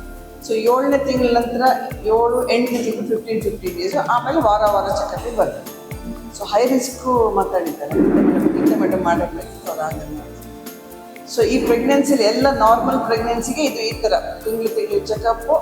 First 6 months once a month, ಆಮೇಲೆ 15 days, ಲಾಸ್ಟ್ 1 ತಿಂಗಳಲ್ಲಿ. ಯಾಕೆಂದರೆ ನಮಗೆ 30 ವಾರದ ನಂತರ ಮಗುನ ಹೊರಗೆ ತಂದರೂ ಕೂಡ ಬದುಕಿಸ್ಕೋಬೋದು NICU ಹಾಕಿ ನೋಡ್ಕೋಬಹುದು. ಅದು ಪಾಸಿಟಿವ್ ಆಗಿ ಹೇಗೆ ನಾವು ಬೆಳೆಸ್ಬೋದು ಅಂತ ತಿಳ್ಕೊಂಡ್ವಿ ನಾಗಮಣಿ ಮ್ಯಾಮಿಂದ. ಹಾಗೆ ಒಂದ್ಸತಿ ಪ್ರೆಗ್ನೆಂಟ್ ಆದಮೇಲೆ ಏನೇನು ಟೆಸ್ಟ್ಗಳ ಅವಶ್ಯಕತೆ ಇದೆ, ಏನೇನು ರಿಸ್ಕ್ ಫ್ಯಾಕ್ಟರ್ಸ್ ಇರುತ್ತೆ, ಏನು ತೊಂದರೆ ಆದಾಗ ಯಾವಾಗ ಬರಬೇಕು ಹಾಸ್ಪಿಟಲ್ಗೆ ಎಲ್ಲ ಡೀಟೇಲ್ ಆಗಿ ಅಮಿತಾ ಮೇಡಮಿಂದ ತಿಳ್ಕೊಂಡ್ವಿ. ಹಲವಾರು ಪ್ರಶ್ನೆಗಳು ತಾಯಂದ್ರಲ್ಲಿ ಇರುತ್ತೆ. ಸೊ ಸಿಂಪಲ್ ಆಗಿ ಹೇಗೆ ನೋಡ್ಕೋಬಹುದು ಅಂತ ಒಂದು ಔಟ್ಲೈನ್ ತರ, ಅದು ತುಂಬಾ ಡೀಟೇಲ್ ಆಗಿ ಎಲ್ಲ ಸ್ವಲ್ಪ ನಿಧಾನದಲ್ಲಿ ಸ್ವಲ್ಪ ಮಟ್ಟಿಗೆ ಇದರಲ್ಲಿ ತೋರಿಸ್ಕೊಡ್ತೀವಿ. ನಾವು ಗೋಲ್ಡನ್ ಅವರ್ ಅಂತ ಕರಿತೀವಿ ನಮ್ಮ ಪೀಡಿಯಾಟ್ರಿಕ್ಸ್ ಭಾಷೆಯಲ್ಲಿ. ಗೋಲ್ಡನ್ ಅಂದ್ರೆ ಈಗ ಗೋಲ್ಡನ್ ರೇಟ್ ಎಲ್ಲರಿಗೂ ಗೊತ್ತಿದೆ, ಅಷ್ಟು ತುಟ್ಟಿ ಇದೆ ಅಲ್ಲ, ಹಾಗೆ ಮಗುವಿನ ಫಸ್ಟ್ ಅವರ್ ಕೂಡ ಅವನ ಲೈಫಿಗೆ ಅಷ್ಟೇ ಪ್ರೆಷಿಯಸ್ ಆಗಿರುತ್ತೆ. ಯಾಕೆ ಅಂದ್ರೆ ಆ ಮಗು ತಾಯಿಯ ಹೊಟ್ಟೆಯಲ್ಲಿ ಅದು ತಾಯಿಯ ಮೇಲೆ ಅವಲಂಬಿತವಾಗಿ ಬದುಕ್ತಿರ್ತಾನೆ. ಅವನಿಗೆ ಉಸಿರಾಡೋ ಅವಶ್ಯಕತೆ ಇಲ್ಲ, ಅವನಿಗೆ ಹೊಟ್ಟೆಯಲ್ಲಿ ಯಾವುದೇ ರೀತಿ ಆಹಾರ ತಗೊಳ್ಳೋದು, ಫೀಡ್ ಮಾಡೋದು ಯಾವ ಅವಶ್ಯಕತೆ ಇಲ್ಲ, ಅವರೆಲ್ಲ ರೆಡಿ. ಅಮ್ಮ ಟೆಕ್ನಿಕಲಿ 99% ಅಮ್ಮ ಹೊಟ್ಟೆ ಒಳಗಡೆ ಮಗುನ್ ಸಾಕ್ತಿರ್ತಾಳೆ. ಹೊರಗೆ ಬಂದ ನಂತರ ಮಕ್ಕಳ ಬಲಿ ಕಟ್ಟಾದ ನಂತರ ಮಗು ತಾನಾಗೆ ಜೀವಿಸೋದನ್ನ ಕಲಿಬೇಕು. ಈ ಟ್ರಾನ್ಸಿಷನ್ ಅಮ್ಮನ ಹೊಟ್ಟೆಯಲ್ಲಿ ಅವಲಂಬಿತ ಬದುಕಿನಿಂದ ತಾನಾಗೆ ಬದುಕಲಿಕ್ಕೆ ಏನು ಟ್ರಾನ್ಸಿಷನ್ ಇದೆ, ಆ ಟ್ರಾನ್ಸಿಷನ್ಗೆ ಫಸ್ಟ್ 1 hour ತುಂಬಾ ಇಂಪಾರ್ಟೆಂಟ್ ಆಗುತ್ತೆ. ಇದರಲ್ಲಿ ಮೇಯ್ನ್ ಆಗಿ ನಾವು ಕಾನ್ಸಂಟ್ರೇಟ್ ಮಾಡಬೇಕಾಗಿರೋದು, ಮೊದಲನೇದು ಮಗು ತಾನಾಗೆ ಉಸಿರಾಡಬೇಕು. ಯಾಕಂದ್ರೆ ಫಸ್ಟ್ ಕ್ರೈ ಅಂತ ಏನು ಹೇಳ್ತೀವಿ ಅದು ತುಂಬಾ ಇಂಪಾರ್ಟೆಂಟ್ ಆಗುತ್ತೆ. ಸೊ ಮಗು ಫಸ್ಟ್ ಉಸಿರಾಡಬೇಕು. ಸೊ ಹುಟ್ಟಿದ ತಕ್ಷಣ ನೀವು ಫಸ್ಟ್ ಏನಿರ್ಬೇಕು ಡೆಲಿವರಿ ಟೈಮಲ್ಲಿ ಅಂದರೆ ನನ್ನ ಮಗು ಅಳ್ತಾ ಇದೆಯಾ ಇಲ್ವಾ ಅದೊಂದೇ ನಿಮ್ಮ ತಲೆಯಲ್ಲಿ ಇರಬೇಕು. ಸೊ ಅಳ್ತಾ ಇದೆ ಅಂತಂದ್ರೆ ನೆಕ್ಸ್ಟ್ ಪ್ರೊಸೆಸ್ಸಿಗೆ ಹೋಗ್ತಾರೆ. ಅಳ್ತಿಲ್ಲ ಅಂದರೆ ನಿಮ್ಮ ಮಕ್ಕಳ ವೈದ್ಯರು ಯಾರು ಡೆಲಿವರಿ ಟೈಮಲ್ಲಿ ಇರ್ತೀವಿ ಅಳ್ಲಿಕ್ಕೆ ಮಗು ಉಸಿರಾಡ್ಲಿಕ್ಕೆ ನಾವು ಸಹಾಯ ಮಾಡ್ತೀವಿ. ಎರಡನೇದು ಮಗು ಉಷ್ಣತೆ ಕಾಪಾಡ್ಕೋಬೇಕು. ಸಾಮಾನ್ಯವಾಗಿ ತಾಯಿ ಹೊಟ್ಟೆಯಲ್ಲಿ ಮಗು ಇರುವಾಗ ನಮ್ದು ದೇಹದ ಉಷ್ಣತೆ 37 ಡಿಗ್ರಿ. ಸೊ ಮಗು 37 ಡಿಗ್ರಿಯಲ್ಲಿ ಅಮ್ಮನ ಹೊಟ್ಟೆಯಲ್ಲಿ ಬೆಳೀತಾ ಇರುತ್ತೆ. ಹೊರಗೆ ಬಂದಾಗ ನಮ್ದು ವಾತಾವರಣ ಟೆಂಪ್ರೇಚರು ಚಳಿಗಾಲದಲ್ಲಿ 20 ಡಿಗ್ರಿನೂ ಇರ್ಬೋದು, ಬೇಸಿಗೆಯಲ್ಲಿ 30 ಇರ್ಬೋದು. 37 ಅಂತೂ ಯಾವಾಗಲೂ ಸಾಮಾನ್ಯ ಇರಲ್ಲ. ಸೊ 37 ಹೈ ಡಿಗ್ರಿ ಟೆಂಪರೇಚರ್ ಇಂದ ಅವನು ತಣ್ಣಗೆ ಬಂದಾಗ ನಾವಿವಾಗ ಹೇಗೆ ಶೀತ ಪ್ರದೇಶಕ್ಕೆ ಹೋದಾಗ ನಮ್ಗೆ ಹೇಗೆ ತೊಂದರೆ ಆಗುತ್ತೆ, ಚಳಿ ಆಗೋದಿರ್ಬೋದು, ಇಲ್ಲ ಬೇರೆ ಥರ ತೊಂದರೆಗಳಿರ್ಬೋದು, ಅವನಿಗೆ ಬರೋ ಚಾನ್ಸಸ್ ಇರುತ್ತೆ. ಸೊ ಉಷ್ಣತೆ ಕಾಪಾಡಬೇಕು. ಉಷ್ಣತೆ ಕಾಪಾಡೋದು 2ನೇ ಪಾಯಿಂಟು. ಮೂರನೇದು ಅರ್ಲಿ ಫೀಡಿಂಗ್, ಹುಟ್ಟಿದ ನಂತರ ಅವ್ನಿಗೆ ಹಾಲು ಕೊಡ್ಸೋದು, ಮಗುವಿಗೆ ಹಾಲು ಕೊಡ್ಸೋದನ್ನ ಹೇಳಿಕೊಡೋದು. ಸೊ ಇದನ್ನ ಮೂರನ್ನು ಹೇಗೆ ನಾವು ಮಾಡ್ಬೋದು ಅಂದ್ರೆ ಈ 3 ಇಂಪಾರ್ಟೆಂಟ್ ಪಾಯಿಂಟ್ಸ್. ಫಸ್ಟ್ ಇದು ಸ್ಕಿನ್ ಟು ಸ್ಕಿನ್ ಕಾಂಟ್ಯಾಕ್ಟ್ ಅಥವಾ ಚರ್ಮದ ಸಂಪರ್ಕ ಅಂತ ಹೇಳ್ತೀವಿ. ಈಗ ಮಗು ನಾನು ಹೇಳಿದೆ 37 ಡಿಗ್ರಿಯಲ್ಲಿ ಅಮ್ಮನ ಹೊಟ್ಟೆಯಲ್ಲಿ ಇರ್ತಾರೆ, ಹೊರಗೆ ಬಂದ್ಮೇಲೆ ಕಮ್ಮಿ ಆಗುತ್ತೆ ಅಂತ. ಸೊ ಮಗುವನ್ನ ಇಲ್ಲಿ ನಾವು ಚಿಕಿತ್ಸೆ ಮಾಡುವಾಗ ವಾರ್ಮರ್ ಅಂತ ಒಂದು ಸ್ಪೆಷಲೈಸ್ಡ್ ಇನ್ಸ್ಟ್ರೂಮೆಂಟ್ ಅಲ್ಲಿ ಇಡ್ತೀವಿ. ಅದ್ರಲ್ಲಿ ಟೆಂಪರರಿ ಮಗುವನ್ನ ಒಂದು 15-20 ನಿಮಿಷ ಇಡ್ಬೋದು. ಅದಕ್ಕಿಂತ ಜಾಸ್ತಿ ನೀವು ಹೇಗೆ ಮಗುವನ್ನ ಉಷ್ಣತೆ ಕಾಪಾಡ್ಬೋದು ಅಂದ್ರೆ ಸ್ಕಿನ್ ಟು ಸ್ಕಿನ್ ಕಾಂಟ್ಯಾಕ್ಟ್. ತಾಯಿಯ ಎದೆ ಮೇಲೆ ಬೇರ್ ಚೆಸ್ಟ್, ಬಟ್ಟೆ ಎಲ್ಲ ಇಲ್ಲ, ತಾಯಿ ಚರ್ಮದ ಮೇಲೆ ಮಗುವನ್ನ ಮಲಗಿಸ್ಕೊಳ್ಳೋದ್ರಿಂದ ತಾಯಿಯ ಉಷ್ಣತೆ ಮಗುಗೆ ಸಿಗುತ್ತೆ. ಇದರಿಂದ ಮಗುವಿಗೆ ಉಷ್ಣತೆ ಮೇಂಟೈನ್ ಮಾಡ್ಲಿಕ್ಕೆ ಹೆಲ್ಪ್ ಆಗುತ್ತೆ. ಎರಡನೇದು ತಾಯಿ ಜೊತೆ ಬಾಂಡಿಂಗ್. ಯಾಕಂದ್ರೆ ಮಗು ಯಾವಾಗ್ಲೂ ತಾಯಿ ಗರ್ಭ ಸಂಸ್ಕಾರದಲ್ಲಿ ಏನು ಗರ್ಭ ಸಂವೇದನೆ ಹೇಳಿದ್ರಲ್ಲ, ನೀವು ಮಾತಾಡ್ತಾ ಇರ್ತೀರಾ. ಸೊ ಮಗು ಹೊಟ್ಟೆಲಿರುವಾಗ ನಿಮ್ಮ ಮಾತನ್ನ ಕೇಳಿ ನಿಮ್ಮ ವಾಯ್ಸ್ ಅನ್ನು ರೆಕಗ್ನೈಸ್ ಮಾಡ್ತಿರುತ್ತೆ. ಸೊ ನೀವು ಎದೆ ಮೇಲೆ ಇಟ್ಕೊಂಡಾಗ ಮಗುವಿನ ಕಿವಿ ನಿಮ್ಮ ಎದೆ ಮೇಲೆ ಡೈರೆಕ್ಟ್ ಆಗಿರುತ್ತೆ. ಸೊ ನೀವು ಮಾತಾಡೋದ್ರಿಂದ ನಿಮ್ಮ ವಾಯ್ಸ್ ಅನ್ನ ಮಗು ರೆಕಗ್ನೈಸ್ ಮಾಡ್ಕೊಂಡು ಯಾವುದೋ ಸೇಫ್ ಎನ್ವಿರಾನ್ಮೆಂಟ್ ಅಲ್ಲಿ ಇದ್ದೀನಿ, ನನ್ಗೆ ಇಲ್ಲೇನು ತೊಂದರೆಗಳಿಲ್ಲ ಅನ್ನೋ ಫೀಲಿಂಗ್ ಇದ್ದಾಗ ಮಗು ಕಾಮ್ ಆಗಿರುತ್ತೆ. ಸೊ ಇದರಿಂದ ಮಗುದ ಹಾರ್ಟ್ ಬೀಟ್ ಎಲ್ಲ ಸ್ಟೆಬಿಲೈಸ್ ಮಾಡೋಕ್ಕೆ, ಕೆಲವೊಂದ್ಸತಿ ತುಂಬಾ ಜಾಸ್ತಿ ಕಮ್ಮಿ ಇರುವಂತ ಮಕ್ಕಳಲ್ಲಿ ಹಾರ್ಟ್ ಬೀಟು ಸ್ಟೆಬಿಲೈಸ್ ಮಾಡಕ್ ಹೆಲ್ಪ್ ಆಗುತ್ತೆ. ಎರಡನೇದು ಡಿಲೈಡ್ ಕಾರ್ಡ್ ಕ್ಲಾಂಪಿಂಗ್ ಅಂತ ಹೇಳ್ತೀವಿ. ಅಂದ್ರೆ ಹೊಕ್ಕಳ ಬಳ್ಳಿಯನ್ನ ತಡವಾಗಿ ಕತ್ತರಿಸೋದು. ಮಗು ಚೆನ್ನಾಗಿ ಅಳ್ತಿದೆ, ಆಕ್ಟಿವ್ ಆಗಿದೆ, ಯಾವುದೇ ರೀತಿಯ ತೊಂದರೆಗಳು, ವೈದ್ಯಕೀಯ ಕಾರಣಗಳಿಲ್ಲ, ತೊಂದರೆಗಳಿಲ್ಲ ಅಂದ್ರೆ ಯೂಶಲಿ ಹೊಕ್ಕಳ ಬಳ್ಳಿಯನ್ನು ಕಟ್ ಮಾಡೋದು 1 ರಿಂದ 3 ನಿಮಿಷ ತನಕ ಡಿಲೇ ಮಾಡ್ತೀವಿ. ಹುಟ್ಟಿದ ತಕ್ಷಣ ಕಟ್ ಮಾಡೋ ಅವಶ್ಯಕತೆ ಇಲ್ಲ. ಏನಕ್ಕೆ ಅಂದ್ರೆ 2 ಕಾರಣ. ಆ 1 ನಿಮಿಷ ಏನು ತಾಯಿಯಿಂದ ಮಗುಗೆ ಹೆಚ್ಚಿನ ರಕ್ತ ಸಿಗುತ್ತೆ, ಅದರಿಂದ ಮಗುಗೆ ಫ್ಯೂಚರಲ್ಲಿ ಆಗುವಂತ ರಕ್ತಹೀನತೆಗಳು, ಅಂದ್ರೆ ಸಾಮಾನ್ಯವಾಗಿ 9 ತಿಂಗಳು 10 ತಿಂಗಳು ಮಗು ನೀವೆಲ್ಲ ಹಾಸ್ಪಿಟಲ್ಗೆ ಕರ್ಕೊಂಡೋದ್ರು ಸಾಮಾನ್ಯವಾಗಿ ಹೇಳೋದು ಮಗುಗೆ ಸ್ವಲ್ಪ ರಕ್ತ ಕಮ್ಮಿ ಇರೋ ತರ ಇದೆ, ರಕ್ತದ ಸಿರಪ್ ಹಾಕ್ಬೇಕಾಗುತ್ತೆ ಅಂತ. ಸೊ ಈ ತರ ಡಿಲೈಡ್ ಕಾರ್ಡ್ ಕ್ಲಾಂಪಿಂಗ್ ಮಾಡಿರುವಂತ ಮಕ್ಕಳಲ್ಲಿ ಈ ತರ ಐರನ್ ಸಿರಪ್ನ ಅವಶ್ಯಕತೆಗಳು ಬೀಳೋ ಚಾನ್ಸಸ್ ಕಮ್ಮಿ. ಮೂರನೇದು ಅರ್ಲಿ ಫೀಡಿಂಗ್.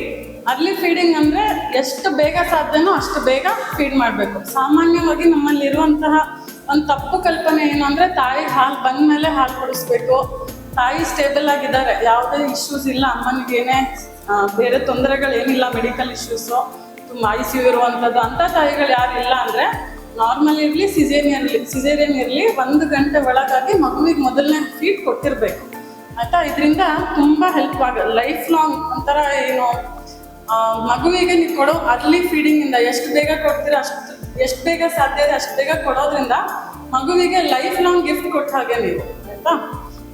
ಇನ್ನು ನೆಕ್ಸ್ಟ್ ಇದರಲ್ಲಿ ಬ್ರೆಸ್ಟ್ ಫೀಡಿಂಗ್ ಬಗ್ಗೆ ಸ್ವಲ್ಪ 1-2 ಎಕ್ಸ್ಟ್ರಾ ಹೇಳಲಿಕ್ಕೆ ಇಷ್ಟಪಡ್ತೀನಿ. ಅಂದ್ರೆ ಇದ್ರ ಬಗ್ಗೆ ತುಂಬಾ ಮಿಸ್ಕನ್ಸೆಪ್ಷನ್, ಅಂದ್ರೆ ತುಂಬಾ ತಪ್ಪು ತಿಳುವಳಿಕೆಗಳಿದೆ ಜನರಲ್ಲಿ. ಲೇಟಾಗಿ ಬರುತ್ತೆ, ಬೇಗ ಬರುತ್ತೆ, ಫಸ್ಟ್ ಹಾಲು ಕೊಡ್ಬೇಕಾ, ಬಿಸಾಕ್ಬೇಕಾ, ಹಾಲು ಕುಡ್ಸಕ್ ಮುಂಚೆ ಜೇನುತುಪ್ಪ ಹಾಕ್ಬೇಕಾ, ನೀರು ಕುಡಿಸ್ಬೇಕಾ ಅಂತ. ಸೊ ಅದನ್ನೆಲ್ಲ ಕ್ಲಿಯರ್ ಮಾಡ್ಲಿಕ್ಕೆ ಇದ್ರ ಬಗ್ಗೆ ಒಂದೆರಡು 3 ನಿಮಿಷ ಎಕ್ಸ್ಟ್ರಾ ಮಾತಾಡೋಣ ಅಂತ. ಇದ್ರಲ್ಲಿ ಏನು ಅಂದ್ರೆ ಫಸ್ಟ್ ಫೀಡಿಂಗ್ ಕೊಲೆಸ್ಟ್ರಾಮ್ ಅಂತ ಏನ್ ಹೇಳ್ತೀವಿ, ಗಿಣ್ಣದ ಹಾಲು ಅಂತ, ಇದು ತುಂಬಾ ರಿಚ್ ಇನ್ ಇಮ್ಯುನೋಗ್ಲೋಬುಲಿನ್ಸ್ ಅಂತ ಹೇಳ್ತೀವಿ. ಅಂದ್ರೆ ರೋಗ ನಿರೋಧಕ ಶಕ್ತಿ, ವೈಟಮಿನ್ಸ್, ಮಿನರಲ್ಸ್ ಎಲ್ಲವೂ ಇದ್ರಲ್ಲಿ ಹೆಚ್ಚಾಗಿರುತ್ತೆ. ನಿಮ್ಮ ಮಗು ಕೊಡಬಹುದಾದಂತಹ ಫಸ್ಟ್ ಗಿಫ್ಟ್ ಅಂದ್ರೆ ಈ ಕೊಲೆಸ್ಟ್ರಾಲ್ ಮಿಲ್ಕ್. ಸೊ ಇದನ್ನ ಎಷ್ಟು ಫಸ್ಟ್ 24 to 48 hours ಇರುತ್ತೆ ಇದು. ಸೊ ಅದು ಬರುವಂತ ಅಮೌಂಟ್ ಕಮ್ಮಿ. ನೀವು ಪ್ರೆಸ್ ಮಾಡಿ ನೋಡಿದ್ರೆ ನಿಮ್ಗೆ ಹಾರ್ಡ್ಲಿ ಒಂದು 10 ಡ್ರಾಪ್ ಬರ್ಬೋದು, ಇಲ್ಲ 10 ಸ್ಪೂನ್ ಬರ್ಬೋದು. ಗಟ್ಟಿಯಾಗಿ ಯೆಲ್ಲೋ ಕಲರ್ ಇರುತ್ತೆ. ಕೆಲವರು ಇದು ಕೆಟ್ಟ ಹಾಲು ಅಂತ ಬಿಸಾಕೋದು ಎಲ್ಲ ಮಾಡ್ತಾರೆ, ಅದೆಲ್ಲ ಮಿಸ್ಕನ್ಸೆಪ್ಷನ್. ಇದು ಬೆಸ್ಟ್ ಫೀಡ್ ಮಗುಗೆ. ನೀವು ಫಸ್ಟ್ ವ್ಯಾಕ್ಸಿನ್ ಇಂಜೆಕ್ಷನ್ಸ್ ಹಾಕ್ತಿರಲ್ಲ ರೋಗಗಳು ಬರಬಾರ್ದು ಅಂತ, ಇದು ಫಸ್ಟ್ ನ್ಯಾಚುರಲ್ ವ್ಯಾಕ್ಸಿನ್ ಆಯ್ತಾ. ನೀವು ತಾಯಿ ಮಗುವಿಗೆ ಕೊಡ್ಬೋದಾದಂತ ಫಸ್ಟ್ ವ್ಯಾಕ್ಸಿನ್. ಇದನ್ನ ಯಾವುದೇ ಕಾರಣಕ್ಕೂ ಡಿಲೇ ಮಾಡಬಾರ್ದು, ಎಷ್ಟು ಬೇಗ ಅಸಾಧ್ಯ ಅಷ್ಟು ಬೇಗ ಕೊಡಬೇಕು. ಎರಡನೇದು ಫಸ್ಟ್ 6 ತಿಂಗಳ ತನಕ ಮಗುವಿಗೆ ತಾಯಿ ಹಾಲು ಅಷ್ಟೇ ಕೊಡ್ಲಿಕ್ಕೆ, ಅದನ್ನ ಬಿಟ್ಟು ಬೇರೆ ಏನು ಅವಶ್ಯಕತೆ ಇರೋದಿಲ್ಲ. ಈಗ ಇನ್ನು ನೆಕ್ಸ್ಟ್ ಈಗ ಸದ್ಯದಲ್ಲಿ ಡೆಲಿವರಿ ಆಗೋವರೆಗೆ ಮೇನ್ ಪ್ರಾಬ್ಲಮ್ ಇನ್ನೊಂದು 2-3 ತಿಂಗಳಲ್ಲಿ ಸಮ್ಮರ್ ಬರುತ್ತೆ, ಮಗುವಿಗೆ ಬಾಯಾರಿಕೆ ಆಗುತ್ತೆ, ಬೇಸಿಗೆ ಇದೆ, ನೀರು ಕೊಡ್ಬೋದು ಅಂತ ಸಾಮಾನ್ಯ ಪ್ರಶ್ನೆ ಇರುತ್ತೆ. ತಾಯಿ ಹಾಲಲ್ಲಿ 70% to 80% ನೀರೇ ಇರೋದ್ರಿಂದ ಮಗುವಿಗೆ ಯಾವುದೇ ಸೀಸನ್ ಇರಲಿ ನೀರಿನ ಅವಶ್ಯಕತೆ ಇಲ್ಲ. ಫಸ್ಟ್ 6 months ವರೆಗೂ ಮಗುವಿನ ನೀರು ಆಹಾರ ಎರಡಕ್ಕೂ ಕೂಡ ತಾಯಿ ಎದೆ ಹಾಲಷ್ಟೇ ಸಾಕಾಗುತ್ತೆ. ಇನ್ನೊಂದು ಹೇಗೆ ಫೀಡ್ ಮಾಡಬೇಕು ಎಷ್ಟೆಷ್ಟೊತ್ತಿಗೆ ಅಂತ, ಇದರಲ್ಲಿ 2 ಕಾನ್ಸೆಪ್ಟ್ ಬರುತ್ತೆ. ಫಸ್ಟ್ ಫ್ಯೂ ಡೇಸ್ ನಿಮಗೆ ಮಕ್ಕಳಿಗೆ ಅವರೇ ಎದ್ದು ಫೀಡ್ ಮಾಡೋಷ್ಟು ಆಕ್ಟಿವ್ ಇರಲ್ಲ ಫಸ್ಟ್ ಫ್ಯೂ ಡೇಸಲ್ಲಿ. ಮಕ್ಕಳು 1 ವಾರ 2 ವಾರ ತನಕ. ಆವಾಗ ತಾಯಂದ್ರೆ 2 ರಿಂದ 3 ಗಂಟೆಗೆ ಒಂದ್ಸತಿ ಮಗುವನ್ನು ಎಚ್ಚರ ಮಾಡಿಸಿ ಫೀಡ್ ಮಾಡಿಸ್ಕೋಬೋದು. ನಂತರ ಮಗು ಒಂದು ತಿಂಗಳ ನಂತರದಲ್ಲಿ ಮಗು ಫೀಡ್ ಅವಶ್ಯಕತೆ ಇದ್ದಾಗ ಕೆಲವೊಂದು ಸೈನ್ಸ್ ತೋರಿಸ್ತಾರೆ. ಫೀಡಿಂಗ್ ಕ್ಯೂಸ್ ಅಂತ ನಾವು ಹೇಳ್ತೀವಿ, ಅದ್ರ ಮುಂದೆ ನಾವು ತೋರಿಸ್ಕೊಡ್ತೀವಿ. ಆ ಥರದ್ದು ಏನಾದರೂ ಸೈನ್ಸ್ ಇದ್ದಾಗ ನೀವು ಫೀಡ್ ಮಾಡಿಸ್ಕೋಬೋದು. ನೆಕ್ಸ್ಟ್ ಏನು ಅಂದ್ರೆ ಪ್ರತಿ ಸತಿ ಇಂಪಾರ್ಟೆಂಟ್ ಸ್ಟೆಪ್ ಏನು ಅಂದ್ರೆ ಪ್ರತಿ ಸತಿ ಫೀಡ್ ಮಾಡಿಸಿದ ನಂತರ ಮಗು ತೆಗಿಸ್ಲೇಬೇಕು. ತೆಗ್ಸೋದ್ರಿಂದ ಕಾರಣ ಏನು ಅಂದ್ರೆ ಮಗು ಹಾಲು ಕುಡಿಯುವಾಗ ಜೊತೆಯಲ್ಲಿ ಸ್ವಲ್ಪ ಗಾಳಿಯನ್ನು ಸಹ ತಗೊಂಡಿರುತ್ತೆ. ನಾವು ಸಹ ಊಟ ಮಾಡೋಕೆ ಸ್ವಲ್ಪ ಗಾಳಿ ಸಾಲ್ವ್ ಮಾಡ್ತೀವಿ, ಬಟ್ ನಾವು ಎದ್ದು ಓಡಾಡ್ತೀವಿ, ಅಪ್ರೈಟ್ ಇರ್ತೀವಿ, ಸೀದಾ ಇರ್ತೀವಿ, ಸೊ ಗಾಳಿ ಉಸಿರಾಟದಲ್ಲಿ ಹೊರಗೆ ಹೋಗುತ್ತೆ. ಮಕ್ಕಳು ಮಲ್ಗೆ ಇರೋದ್ರಿಂದ ಅವ್ರಿಗೆ ಅದು ಹೋಗಲ್ಲ. ಸೊ ಗಾಳಿ ಹೊಟ್ಟೆಯಲ್ಲೇ ಉಳಿದಾಗ ಒಂದು ಗಾಳಿ ಹೊರಗೆ ಬರುವಾಗ ವಾಮಿಟ್ ಮಾಡೋದು, ಇನ್ನೊಂದು ಗಾಳಿ ಹೊಟ್ಟೆಯಲ್ಲೇ ಉಳ್ಕೊಂಡಾಗ ಹೊಟ್ಟೆ ನೋವು ಬರೋದು ಮಕ್ಳಿಗೆ ಗ್ಯಾಸ್ ಆಗಿ. ಇದೆರಡು ಪ್ರಾಬ್ಲಮ್ ತುಂಬಾ ತೊಂದರೆ ಕೊಡುತ್ತೆ ಫಸ್ಟ್ 3 months ಅಲ್ಲಿ ಎಲ್ಲ ತಾಯಂದ್ರಿಗೂ. ಸೊ ನೀವು ಪ್ರತಿ ಬಾರಿ ಹಾಲು ಕುಡಿಸಿದಾಗ ತೆಗ್ಸೋದ್ರಿಂದ 2 ಪ್ರಾಬ್ಲಮ್ ಇಂದ ಮಗುವನ್ನು ಸೇವ್ ಮಾಡ್ಬೋದು. ನೆಕ್ಸ್ಟ್ ಸ್ತನಪಾನದಲ್ಲಿ ಬ್ರೆಸ್ಟ್ ಫೀಡಿಂಗ್ ಅಲ್ಲಿ ಕಾಮನ್ ಪ್ರಶ್ನೆಗಳು ಮದರ್ಸ್ ಅಲ್ಲಿ ಏನಂದ್ರೆ ಯಾವ ಪೊಸಿಷನ್ ಅಲ್ಲಿ ಕುತ್ಕೊಂಡು ಫೀಡ್ ಮಾಡಬೇಕು, ಹೇಗೆ ಫೀಡ್ ಮಾಡೋದು, ಇಲ್ಲ ನಮ್ಗೆ ಹಾಲು ಸಾಕಾಗ್ತಿದೆ ಅಲ್ವಾ ಹೇಗೆ ಗೊತ್ತಾಗುತ್ತೆ, ಇಂಥದ್ದೆಲ್ಲ ಕೆಲವೊಂದು ಪ್ರಶ್ನೆಗಳು. ಇದ್ರಲ್ಲಿ ಫಸ್ಟ್ನೇದು ನಾವು ಹೇಗೆ ಪೊಸಿಷನ್ಸ್ ನೋಡೋದಾದ್ರೆ ಯಾವುದೇ ಒಂದು ತಾಯಿಗೆ ಇಂಥದ್ದೇ ಪೊಸಿಷನ್ ಅಂತ ಫಿಕ್ಸ್ ಇರೋದಿಲ್ಲ. ನಿಮ್ಮ ಕಂಫರ್ಟೇಬಲ್ ಪೊಸಿಷನ್ ಅಲ್ಲಿ ನೀವು ಫೀಡ್ ಮಾಡಿಸ್ಬೋದು. ಯಾವ ಕಡೆ ಎದೆಗೆ ಫೀಡ್ ಮಾಡಿಸ್ತೀರಾ ಆ ಕೈದು ಮೊಣಕೈ ಹತ್ರ ಮಗುವಿನ ತಲೆ ಇಟ್ಕೊಂಡು ಕೈಯಲ್ಲಿ ಮಗು ಸಪೋರ್ಟ್ ಮಾಡ್ಕೊಂಡು ಫೀಡ್ ಮಾಡಿಸ್ತೀವಿ. ಇದನ್ನ ಸಾಮಾನ್ಯ ಎಲ್ಲರೂ ತುಂಬಾ ಕಂಫರ್ಟೇಬಲ್ ಪೊಸಿಷನ್ ಇದನ್ನೆಲ್ಲರೂ ಯೂಸ್ ಮಾಡ್ಕೊಂತಾರೆ ಫೀಡ್ ಮಾಡ್ಲಿಕ್ಕೆ. ತಾಯಿಯ ಎದೆ ತುಂಬಾ ದೊಡ್ಡದಿರುವಂಥವ್ರು, ಭಾರವಾಗಿರುವಂಥವ್ರು ಇಂಥವ್ರೆಲ್ಲ ಇದನ್ನ ಯೂಸ್ ಮಾಡ್ಬೋದು. ಇನ್ನೊಂದು ಲೇಟ್ ಬ್ಯಾಕ್ ಪೊಸಿಷನ್ ಅಂದ್ರೆ ಮಲ್ಕೊಂಡು ಒಂದ್ ಸೈಡ್ ಅಲ್ಲಿ ಫೀಡ್ ಮಾಡೋದು. ಇದು ಲೇಟ್ ಬ್ಯಾಕ್ ಅಲ್ಲಿ ತುಂಬಾ ಡೌಟ್ಸ್ ಇರುತ್ತೆ ಎಲ್ಲರಿಗೂ, ಮಲ್ಕೊಂಡು ಫೀಡ್ ಮಾಡ್ಬೋದಾ, ಇದರಿಂದ ಏನಾದ್ರು ಬೇರೆ ತೊಂದರೆ ಇದೆ ಅಂತ.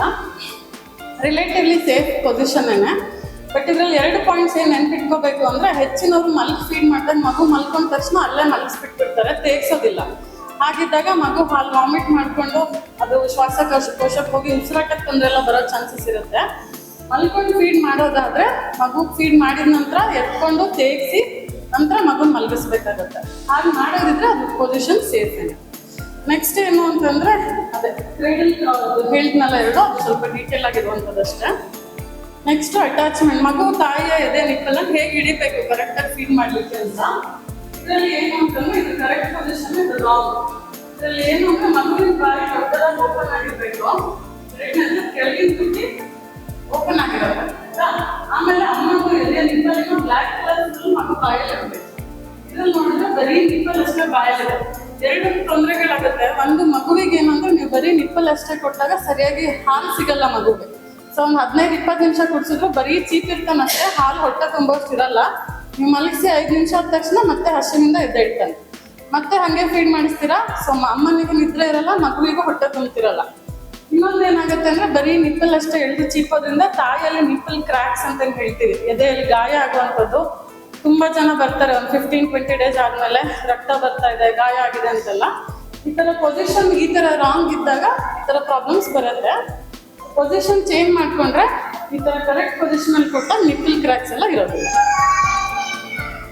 ನೆಕ್ಸ್ಟ್ ಹೇಗೆ ಇಟ್ಕೋಬೇಕು ನಿಪ್ಪಲ್ನ ಅಂತಂದ್ರೆ ಇದು 3 ತರ, ಒಂದು ಸಿ ಟೈಪ್ಸ್ ಇಟ್ಕೋಬಹುದು ನೀವು, ಇನ್ನೊಂದು ಯು ಕೆಳಗಿಂದ ಸಪೋರ್ಟ್ ಮಾಡಿ ಇಟ್ಕೋಬಹುದು, ಇಲ್ಲ ವಿ ಟೈಪ್ ಇಡ್ಬೋದು. ವಿ ಟೈಪ್ ಅಲ್ಲಿ ಇಟ್ಟಾಗ ತುಂಬಾ ಜನ ಮಾಡೋದು ಪ್ರಾಬ್ಲಮ್ಸ್ ಮಿಸ್ಟೇಕ್ಸ್ ಏನಂದ್ರೆ ಟೈಟ್ ಆಗಿ ಇಟ್ಬಿಡ್ತಾರೆ ನಿಪ್ಪಲನ್ನ. ಯಾಕೆಂದ್ರೆ ನಿಮ್ ಬ್ರೆಸ್ಟ್ ನಿಮ್ದು ಎದೆ ಏನಿದೆ ಅದು ಮಗು ಬ್ಲಾಕ್ ಆಗ್ಬಾರ್ದು ಅನ್ನೋ ಒಂದೇ ರೀಸನ್ಗೆ ಅಷ್ಟೇ. ಸೊ ಸಪೋರ್ಟ್ ಮಾಡ್ಲಿಕ್ಕೆ ಅಷ್ಟೇ ಯೂಸ್ ಮಾಡ್ಕೋಬಹುದು.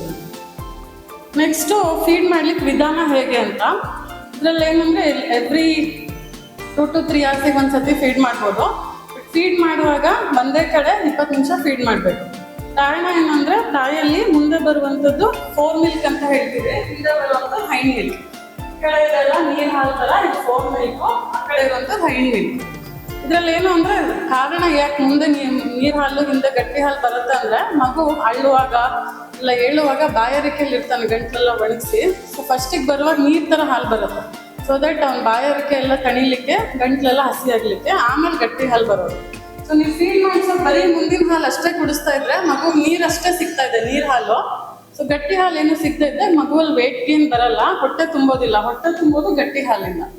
ಸೊ ಇದೆರಡನ್ನೂ ಸಹ ಸಮ ಪ್ರಮಾಣದಲ್ಲಿ ಮಗುಗೆ ಸಿಕ್ಕಿದಾಗ ಅಷ್ಟೇನೆ ಮಗುವಿನ ಸಂಪೂರ್ಣ ಬೆಳವಣಿಗೆ ಆಗೋದು. ಸೊ ಫೀಡ್ ಮಾಡಿಸುವಾಗ ಯಾವಾಗ್ಲೂ ಒಂದ್ ಕಡೆ 20 ನಿಮಿಷ ಮಾಡಿಸಿ ನಂತರ ಇನ್ನೊಂದ್ ಕಡೆ ಮಾಡಿಸ್ಕೋಬೇಕು. ಆಮೇಲೆ ಇನ್ನೊಂದು ಏನು ಅಂತಂದ್ರೆ ಇದು ಫೀಡಿಂಗ್ ಕ್ಯೂಸ್ ಅಂತ ಹೇಳ್ತೀವಿ. ಫಸ್ಟ್ ನಾನು ಹೇಳಿದೆ, ಫಸ್ಟ್ 15 days ಅಲ್ಲಿ ನೀವೇ 2 ರಿಂದ 3 ಅವರಿಗೆ ಒಂದ್ಸತಿ ಏಳಿಸ್ಬಿಟ್ಟು ಫೀಡ್ ಮಾಡಿಸ್ಕೋಬೇಕು. ಆಮೇಲೆ ಏನಂದ್ರೆ ಮಗು ಕೆಲವೊಂದು ಸೈನ್ಸ್ ತೋರಿಸ್ತಾರೆ ನಿಮ್ಗೆ, ಹಸಿವಾಗ್ತಿದೆ ಅಂತ. ಇವಂದು ಅವ್ರಿಗೆ ಮಾತಾಡ್ಲಿಕ್ಕೆ ಬರ್ಲಿಲ್ಲ ಅಂದ್ರೂ ಅವ್ರ ಇಮೋಷನ್ಸ್ ಪ್ರಕಾರ ತೋರಿಸ್ತಾರೆ. ಇದರಲ್ಲಿ 3 ಸ್ಟೇಜಲ್ಲಿ ಬರುತ್ತೆ, ಅರ್ಲಿ ಕ್ಯೂಸ್, ಲೇಟ್ ಯೂಸ್ ಅಂತ. ಅಲ್ಲಿ ಅಂದ್ರೆ ಮಗು ನಿಮಗೆ ಸೈನ್ಸ್ ಹೇಳ್ತಿದೆ ನನಗೆ ಹಸಿವು ಆಗ್ತಿದೆ ಹಾಲು ಬೇಕು ಅಂತ. ಇದ್ರಲ್ಲಿ ಏನು ಅಂದ್ರೆ ನನ್ಗೆ ಹಸಿವು ಆಗ್ತಿದೆ ಈಗ ಹಾಲು ಕೊಡ್ಲೇಬೇಕು ನೀವು ಅಂತ. ಇದರಲ್ಲಿ ನೀವು ಕೊಟ್ಟಿಲ್ಲ ಅಂತ ಅಳೋದು ಲಾಸ್ಟ್ ಇದು. ಸೊ ಫಸ್ಟ್ 2 ಸ್ಟೇಜಸ್ ಅಲ್ಲಿ ನೀವು ಫೀಡ್ ಮಾಡುವಾಗ ಈಸಿ ಇರುತ್ತೆ. ಮಗು ಅಳಕ್ ಶುರು ಮಾಡಿದಾಗ ನೀವು ಹಾಲು ಕುಡಿಸ್ಲಿಕ್ಕೆ ಹೋದಾಗ ತಗೊಳ್ಳೋದಿಲ್ಲ ಹೆಚ್ಚಿನ ಮಕ್ಕಳು, ಸಮಾಧಾನ ಮಾಡಿ ಕೊಡ್ಬೇಕಾಗುತ್ತೆ. ಸೊ ಫಸ್ಟ್ 2 ಅಲ್ಲಿ ಮಗು ಚಿಕ್ಕದಾಗಿ ಬಾಯಿ ಓಪನ್ ಮಾಡೋದು, ತುಟಿ ಚೀಪು ಅಂತದ್ದು, ಕೈ ಬಾಯಿ ತಗೊಂಡು ಹೋಗುವಂಥದ್ದು, ತಲೆ ತಿರುಗಿಸಿ ಹುಡ್ಕುವಂಥದ್ದು ಅಮ್ಮನ್ನ, ಇದೆಲ್ಲ ಅರ್ಲಿ ಕ್ಯೂಸ್. ಈ ತರ ಮಾಡುವಾಗ ನೀವು ತಗೊಂಡು ಮಗು ಫೀಡ್ ಮಾಡಿಸಿದ್ರೆ ಫೀಡಿಂಗ್ ಈಸಿ ಆಗುತ್ತೆ. ಮಗು ಕುಡಿಲಿಕ್ಕೂ ಈಸಿ ಆಗುತ್ತೆ, ನಿಮಗೆ ಎತ್ಕೊಂಡು ಕುಡಿಸ್ಲಿಕ್ಕೂ ಕೂಡ ಈಸಿ ಆಗುತ್ತೆ. ಲಾಸ್ಟ್ ಸ್ಟೇಜ್ ಅಲ್ಲಿ ಮಗು ತುಂಬಾ ಅಳೋದು, ತುಂಬಾ ಮೈಂಡ್ ಇದೆಲ್ಲ ಟೈಟ್ ಮಾಡ್ಕೊಂಡು ಅಳೋದು, ಇಂಥದ್ದೆಲ್ಲ ಮಾಡುವಾಗ ಡೈರೆಕ್ಟ್ಲಿ ಫೀಡ್ ಮಾಡ್ಲಿಕ್ಕೆ ಆಗೋದಿಲ್ಲ. ಹೆಚ್ಚಿನ ಮಕ್ಳು ತಗೊಳ್ಳೋದಿಲ್ಲ, ಫಸ್ಟ್ ಸಮಾಧಾನ ಮಾಡಿ ಆಮೇಲೆ ಫೀಡ್ ಮಾಡ್ಬೇಕಾಗುತ್ತೆ. ಸೊ 1-1.5 ತಿಂಗಳ ನಂತರ ತಾಯಂದ್ರೆ ಈ ಫೀಡಿಂಗ್ ಕ್ಯೂಸ್ ಅನ್ನು ಐಡೆಂಟಿಫೈ ಮಾಡ್ಕೊಂಡು ಫೀಡ್ ಮಾಡಿದ್ರೆ ನಿಮಗೂ ಸ್ಟ್ರೆಸ್ ಇರೋದಿಲ್ಲ, ಮಗುಗೂ ಫೀಡ್ ಮಾಡ್ಲಿಕ್ಕೆ ಈಸಿ ಆಗುತ್ತೆ. ನೆಕ್ಸ್ಟ್ ಇನ್ನೊಂದು ಮೇನ್ ಪ್ರಶ್ನೆ ಹಾಲು ಸಾಕಾಗಲ್ಲ, ಹಾಲು ಬರಲ್ಲ. ಇದು ತುಂಬಾ ಕಾಮನ್ ಪ್ರಾಬ್ಲಮ್ ಪೋಸ್ಟ್-ನೇಟಲ್ ವಾರ್ಡಲ್ಲಿ. ಸೊ ಮತ್ತೆ ತುಂಬಾ ಜನ ಕೇಳೋದು, ನಾ ಹೇಳ್ದೆ ಆಗ್ಲೇನೆ ಫಸ್ಟ್ ಪ್ರಶ್ನೆ ಹಾಲು ಕುಡಿಸಿದ್ದೀರಾ ಅಂತ ಕೇಳಿದ ತಕ್ಷಣ ಹೇಳೋದೆ ಹಾಲು ಬಂದಿಲ್ಲ ಅಂತ. ಸೊ ಹಾಗಾದ್ರೆ ಹಾಲು ಬರೋದಕ್ಕೆ ಪ್ರೋಸೆಸ್ ಏನು ಅಂತ ನೋಡಿದ್ರೆ ಅಮ್ಮನಲ್ಲಿ ಅಂತ 2 ಹಾರ್ಮೋನ್ಸ್, ಪ್ರೊಲಾಕ್ಟಿನ್ ಮತ್ತೆ ಆಕ್ಸಿಟೋಸಿನ್ ಅಂತ ಏನೇನು ಹೇಳ್ತೀವಿ ಆ ಹಾರ್ಮೋನ್ಸ್. ಅದ್ರ ಮೆಕ್ಯಾನಿಸಮ್ ಹೇಗೆ ಅಂದ್ರೆ ಮಗು ಹೇಗೆ ಹಾಲು ಕುಡಿಯುತ್ತೆ, ಕುಡಿದಾಗ ನಿಮ್ಗೆ ಏನು ಗುಡ್ ಫೀಲಿಂಗ್ ಇರುತ್ತೆ ಅದರಿಂದ ನಿಮ್ಗೆ ಹ್ಯಾಪಿ ಹಾರ್ಮೋನ್ಸ್ ಎಲ್ಲ ಸೆಕ್ರೆಟ್ ಆಗುತ್ತೆ. ಆ ಹಾರ್ಮೋನ್ ಸೆಕ್ರೆಟ್ ಆದಾಗ ನಿಮಗೆ ಹಾಲು ಬರುತ್ತೆ. ಸೊ ನೀವು ಹಾಲು ಬಂದ ಮೇಲೆ ಕುಡಿಸ್ತೀನಿ ಅಂದ್ರೆ ಅದು ಯಾವಾಗಲೂ ಬರೋದೇ ಇಲ್ಲ, ಯಾಕಂದ್ರೆ ನೀವು ಫೀಡ್ ಮಾಡಿಸಿದ್ರಷ್ಟೇ ಹಾಲು ಬರೋದು. ಸೊ ಏನು ಮಗುಗೆ ನೀವು ಫೀಡ್ ಮಾಡಿಸ್ತೀರಾ, ನೀವು ಫೀಡ್ ಮಾಡಿಸಿದಾಗ ಹಾಲು ಬರೋದು.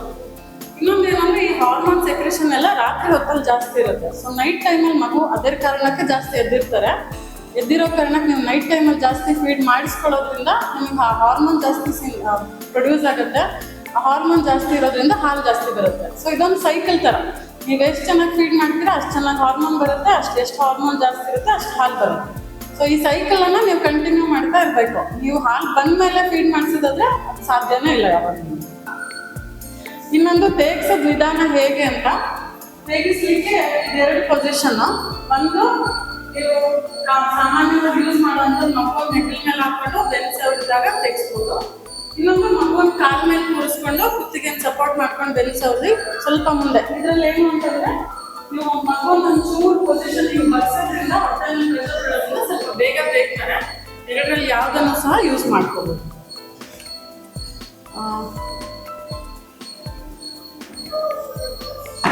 ಇನ್ನೊಂದು ಹೊಕ್ಕಳ ಬಳ್ಳಿ ಆರೈಕೆ ಹೇಗೆ ಅಂತ, ಹೊಕ್ಕಳ ಬಳ್ಳಿಗೆ ಯಾವುದೇ ರೀತಿಯ ಎಣ್ಣೆ, ಸೋಪು, ಪೌಡರು, ಕ್ರೀಮು ಏನು ಸಹ ಹಾಕೋ ಅವಶ್ಯಕತೆ ಇಲ್ಲ. ಅದು 1 ರಿಂದ 2 ವಾರದಲ್ಲಿ ತಾನಾಗೆ ಬಿದ್ದು ಹೋಗುತ್ತೆ. ಅದನ್ನು ಕ್ಲೀನಾಗಿ ಒಣದಾಗಿ ಇಟ್ಕೋಬೇಕಷ್ಟೇ. ಮತ್ತೆ ಮಗುವಿಗೆ ಹೊಕ್ಕಳ ಬಳ್ಳಿ ಬೀಳೋವರೆಗೂ ಸ್ನಾನ ಮಾಡಿಸ್ಬಾರ್ದು. ಹೊಕ್ಕಳ ಬಳ್ಳಿ ಬಿದ್ದ ನಂತರ ಮಾಡಿಸ್ಕೋಬಹುದು. ವಾರದಲ್ಲಿ ಪ್ರತಿದಿನ ಸ್ನಾನ ಮಾಡಿಸ್ಬೋದು. ತಲೆ ಸ್ನಾನ ವಾರದಲ್ಲಿ 2 ರಿಂದ 3 ಸತಿಗೆ ಸಾಕಾಗುತ್ತೆ.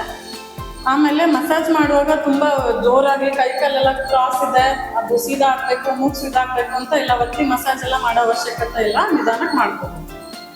ನೆಕ್ಸ್ಟ್ ಎಚ್ಚರಿಕೆ ಚಿಹ್ನೆ, ಏನು ತೊಂದರೆಗಳಿದ್ರೆ ತಕ್ಷಣಕ್ಕೆ ಆಸ್ಪತ್ರೆಗೆ ಬರಬೇಕು. ಅಂದ್ರೆ ನನ್ನ ಮಗು ಸರಿಯಾಗಿ ಹಾಲು ಕುಡಿತಿಲ್ಲ ಅಂದ್ರೆ, ಇಲ್ಲ ಮಗು ಯೂರಿನ್ ಕಮ್ಮಿ ಮಾಡ್ತಿದ್ದಾರೆ, ಇಲ್ಲ ಉಸಿರಾಟ ಜೋರಾಗಿದೆ, ಜ್ವರ ಇದೆ, ಈ ಥರದ್ದು ಯಾವುದೇ ತೊಂದರೆಗಳಿದ್ರು ತಕ್ಷಣನೇ ಮಗುವನ್ನು ಆಸ್ಪತ್ರೆಗೆ ಕರ್ಕೊಂಡು ಹೋಗ್ಬೇಕು. ಇವತ್ತಿನ ದಿನ ನಿಮಗೆಲ್ಲ ಗೊತ್ತಿದೆ ಮಾತೃಗರ್ಭ ಸಂಸ್ಕಾರ ಅಂತ ಹೇಳಿ ಇವತ್ತು ಹಮ್ಮಿಕೊಂಡಿದ್ದೀವಿ ಕಾರ್ಯಕ್ರಮವನ್ನು. ನಿಮಗೆ ಗೊತ್ತಿರ್ಬೋದು ಮಾತೃಗರ್ಭ ಸಂಸ್ಕಾರ ಅಂದ್ರೆ ಏನು ಅನ್ನೋದು. ಇವಾಗಲೇ ಡಾಕ್ಟರ್ಸ್ ಇವರೆಲ್ಲ ಹೇಳಿದ್ದಾರೆ, ಕ್ಲಿಯರ್ ಆಗಿ ಹೇಳಿದ್ದಾರೆ. ಇನ್ನು ಹೇಳೋವಂಥದ್ದು ಹೆಚ್ಚು ವಿಷಯ ಇಲ್ಲ. ಆದರೆ ನನ್ನ ಒಂದು ಟಾಪಿಕ್ ಇರೋದು ಯೋಗ. ಗರ್ಭಾವಸ್ಥೆಯಲ್ಲಿ ಯೋಗ ಮಾಡೋದ್ರಿಂದ ಯಾವ ರೀತಿಯ ಲಾಭ ಆಗುತ್ತೆ, ಅದು ಮಹಿಳೆಯರಿಗಾಗಿರ್ಬೋದು, ಗರ್ಭದಲ್ಲಿರುವಂಥ ಮಗುವಿಗಾಗಿರ್ಬೋದು. ಯೂಶಲಿ ನಿಮ್ಗೆ ಗೊತ್ತಿರುತ್ತೆ ಸಂಸ್ಕಾರ ಅಂದರೆ ಏನು ಅಂದರೆ ಒಂದು ಹಂತ ಪ್ರೆಗ್ನೆನ್ಸಿದಲ್ಲಿ ಬರುತ್ತೆ. ಮೊದಲನೇ 3 ತಿಂಗಳಲ್ಲಿ ಕೇವಲ ಪ್ರಾಣಾಯಾಮ ಮತ್ತು ಧ್ಯಾನವನ್ನು ಮಾಡಿಕೊಂಡ್ರೆ ಸಾಕು. ಆ ನಂತರದಲ್ಲಿ 4, 5, 6ನೇ ತಿಂಗಳು ಅಥವಾ ಡೆಲಿವರಿವರೆಗೂ ಏನಾಗುತ್ತೆ, ಲಘುವಾಗಿ ಕೆಲವು ವ್ಯಾಯಾಮ ಮತ್ತು ಯೋಗಗಳನ್ನು ಹೇಳ್ಕೊಡ್ತೇವೆ. ಅದರಲ್ಲಿ ಬದ್ಧಕೋನಾಸನ ಇರ್ಬೋದು, ಮಲಾಸನ ಇರ್ಬೋದು, ಅಥವಾ ಬೆಳಗ್ಗೆ ವಾಕ್ ಮಾಡೋದಿರ್ಬೋದು. ಎಳೆ ಬಿಸಿಲಲ್ಲಿ ವಾಕ್ ಮಾಡೋದ್ರಿಂದ ನಮ್ಮ ದೇಹದಲ್ಲಿ ವಿಟಮಿನ್ ಡಿ ಸೆಕ್ರೆಷನ್ ಆಗ್ತಾ ಹೋಗುತ್ತೆ. ಅಥವಾ ಅದಕ್ಕೆ ಪೆಲ್ವಿಕ್ ಸ್ಟ್ರೆಚಿಂಗ್ ಕೆಲವು ಆಸನಗಳನ್ನ ಹೇಳ್ತಾ ಹೋಗ್ಬೋದು, ಬದ್ಧಕೋನಾಸನ, ಮಲಾಸನ ಈ ಥರ ಇವುಗಳನ್ನೆಲ್ಲ ಮಾಡೋದ್ರಿಂದ ಏನಾಗುತ್ತೆ, ನಮ್ಮ ಹೊಟ್ಟೆ ಭಾಗದ ಕೆಳ ಹೊಟ್ಟೆ ಭಾಗದ ಸ್ನಾಯುಗಳ ಒಂದು ವಿಕಸನ ಆಗೋದಕ್ಕೆ, ಸ್ಟ್ರೆಚ್ ಆಗೋದಕ್ಕೆ ನಿಮಗೆ ಹೆಲ್ಪ್ ಆಗುತ್ತೆ. ಅದರಿಂದ ನಾರ್ಮಲ್ ಡೆಲಿವರಿ ಆಗುತ್ತೆ. ಮತ್ತೆ ಆ ಕಾಂಪ್ಲಿಕೇಶನ್ ಏನು ಬರದೇ ಇರುವ ಹಾಗೆ ಯೋಗಾಸನ ಇವೆಲ್ಲ ನಿಮ್ಮಲ್ಲಿ ರೋಗ ನಿರೋಧಕ ಶಕ್ತಿ ಉಂಟಾಗೋದಕ್ಕೆ ಹೆಲ್ಪ್ ಆಗುತ್ತೆ. ಮತ್ತೆ ಈ ಪ್ರೆಗ್ನೆಂಟ್ ಟೈಮಲ್ಲಿ ಏನಾಗುತ್ತೆ, ಕೆಲವು ಹಾರ್ಮೋನುಗಳ ಒಂದು ಸ್ರವಿಸಿಕೆಯಲ್ಲಿ ಬದಲಾವಣೆ ಆದವಾಗ ಕೆಲವೊಂದು ಮೂಡ್ ಸ್ವಿಂಗ್ ಆಗ್ಬೋದು, ಕಿರಿಕಿರಿ ಆಗ್ಬೋದು, ಬೆಳಗ್ಗೆ ಒಂಥರ ಕಿರಿಕಿರಿ ಆಗೋದು, ವಾಮಿಟಿಂಗ್ ಸೆನ್ಸೇಷನ್ ಆಗುವಂಥದ್ದು, ಇವೆಲ್ಲ ಆದವಾಗ ನಿಮಗೇನಾಗುತ್ತೆ, ಆಹಾರ ತಗೊಳ್ಳೋದ್ರಲ್ಲಾಗಿರ್ಬೋದು ಅಥವಾ ತಗೊಂಡಿರೋ ಆಹಾರ ಜೀರ್ಣ ಆಗೋದ್ರಲ್ಲಿ ವ್ಯತ್ಯಾಸ ಆದಾಗ ಈ ಜೀರ್ಣಕ್ರಿಯೆಗೆ ಸಂಬಂಧಪಟ್ಟಂತಹ ಕೆಲವು ವ್ಯಾಯಾಮ, ಯೋಗಾಸನ ಮತ್ತು ಮುದ್ರೆಗಳನ್ನೆಲ್ಲ ನಾವು ಮಾಡಿಸೋದ್ರಿಂದ ನಿಮಗೆ ಆಹಾರ ಜೀರ್ಣ ಆಗಿ ನಿಮಗೂ ಆಗಿರ್ಬೋದು ಅಥವಾ ಹೊಟ್ಟೆಯಲ್ಲಿರೋ ಮಗುವಿಗೂ ಪೋಷಕ ತತ್ವಗಳನ್ನು ತಗೊಳ್ಳೋದಕ್ಕೆ ಅನುಕೂಲ ಆಗುತ್ತೆ. ಮತ್ತು ಇಂಪಾರ್ಟೆಂಟು ಹೆಲ್ದಿಯಾಗಿರುವಂಥ ಪ್ರೆಗ್ನೆನ್ಸಿ ಇಂಥವ್ರು ಯೋಗ ಮತ್ತು ವ್ಯಾಯಾಮಗಳನ್ನು ಮಾಡ್ಕೊಳ್ಳೋದು ಒಳ್ಳೆಯದು. ಕೆಲವೊಬ್ಬರಿಗೆ ಕಾಂಪ್ಲಿಕೇಶನ್ ಇರುತ್ತೆ, ಇಲ್ಲ ನೀವು ಬೆಡ್ ರೆಸ್ಟಲ್ಲಿ ಇರಬೇಕು, ಕಸ ಕೆಳಗಡೆ ಇದೆ, ಮಗು ಮೇಲ್ಗಡೆ ಇದೆ, ಇವ್ರಿಗೆ ಕಂಪ್ಲೀಟಾಗಿ ರೆಸ್ಟಲ್ಲಿ ಇರಬೇಕಿಲ್ಲ ಅಂದರೆ ಅಪೋಷನ್ ಆಗೋ ಸಾಧ್ಯತೆ ಇರುತ್ತೆ ಅನ್ನೋರಿಗೆ ಯೋಗ ಮತ್ತು ವ್ಯಾಯಾಮಗಳು ಬೇಡ. ಆ ಟೈಮಲ್ಲಿ ಪ್ರಾಣಾಯಾಮ ಮತ್ತು ಧ್ಯಾನ ಮತ್ತು ನಿಮ್ಮ ಪಾಸಿಟಿವ್ ಥಾಟ್ಸ್, ಚಿಂತನೆಗಳನ್ನು ಯಾವ ರೀತಿ ತಗೋಬೇಕು ಅನ್ನೋದನ್ನ ಇಲ್ಲಿ ಕೌನ್ಸಿಲಿಂಗ್ ಸಹ ಹೇಳ್ಕೊಡ್ತೀವಿ. ಮತ್ತು ಈಗ ಡೈಟಿಷಿಯನ್ ಹೇಳಿದ್ರು, ಹೊಟ್ಟೆ ದೊಡ್ಡದಾಗಿರುತ್ತೆ, ಆ ಟೈಮಲ್ಲಿ ಜಠರ ಮೇಲ್ ಬಂದು ಆಹಾರ ಸರಿಯಾಗಿ ತಗೊಳಕ್ಕಾಗೋದಿಲ್ಲ, ಕೆಲವೊಬ್ಬರಿಗೆ ಮಲಬದ್ಧತೆ, ಕಾನ್ಸ್ಟಿಪೇಷನ್ ಆಗೋದು, ಅಂಥಕ್ಕೆ ಸಂಬಂಧಪಟ್ಟಂಥ ಕೆಲವು ವ್ಯಾಯಾಮಗಳನ್ನು, ಆಸನಗಳನ್ನು, ಮುದ್ರೆಗಳನ್ನು ಹೇಳ್ಕೊಡ್ತಾ ಹೋಗುವಾಗ ನಿಮಗೆ ಆ ಒಂದು ಜೀರ್ಣಕ್ರಿಯೆಗೆ ಸಂಬಂಧಪಟ್ಟಂಥ ಸಮಸ್ಯೆಗಳಿಂದ ನೀವು ಹೊರಗೆ ಬರಬಹುದು. ಮೂಡ್ ಸ್ವಿಂಗ್ ಆಗುತ್ತೆ ಅಂತ ಹೇಳಿದ್ವಿ.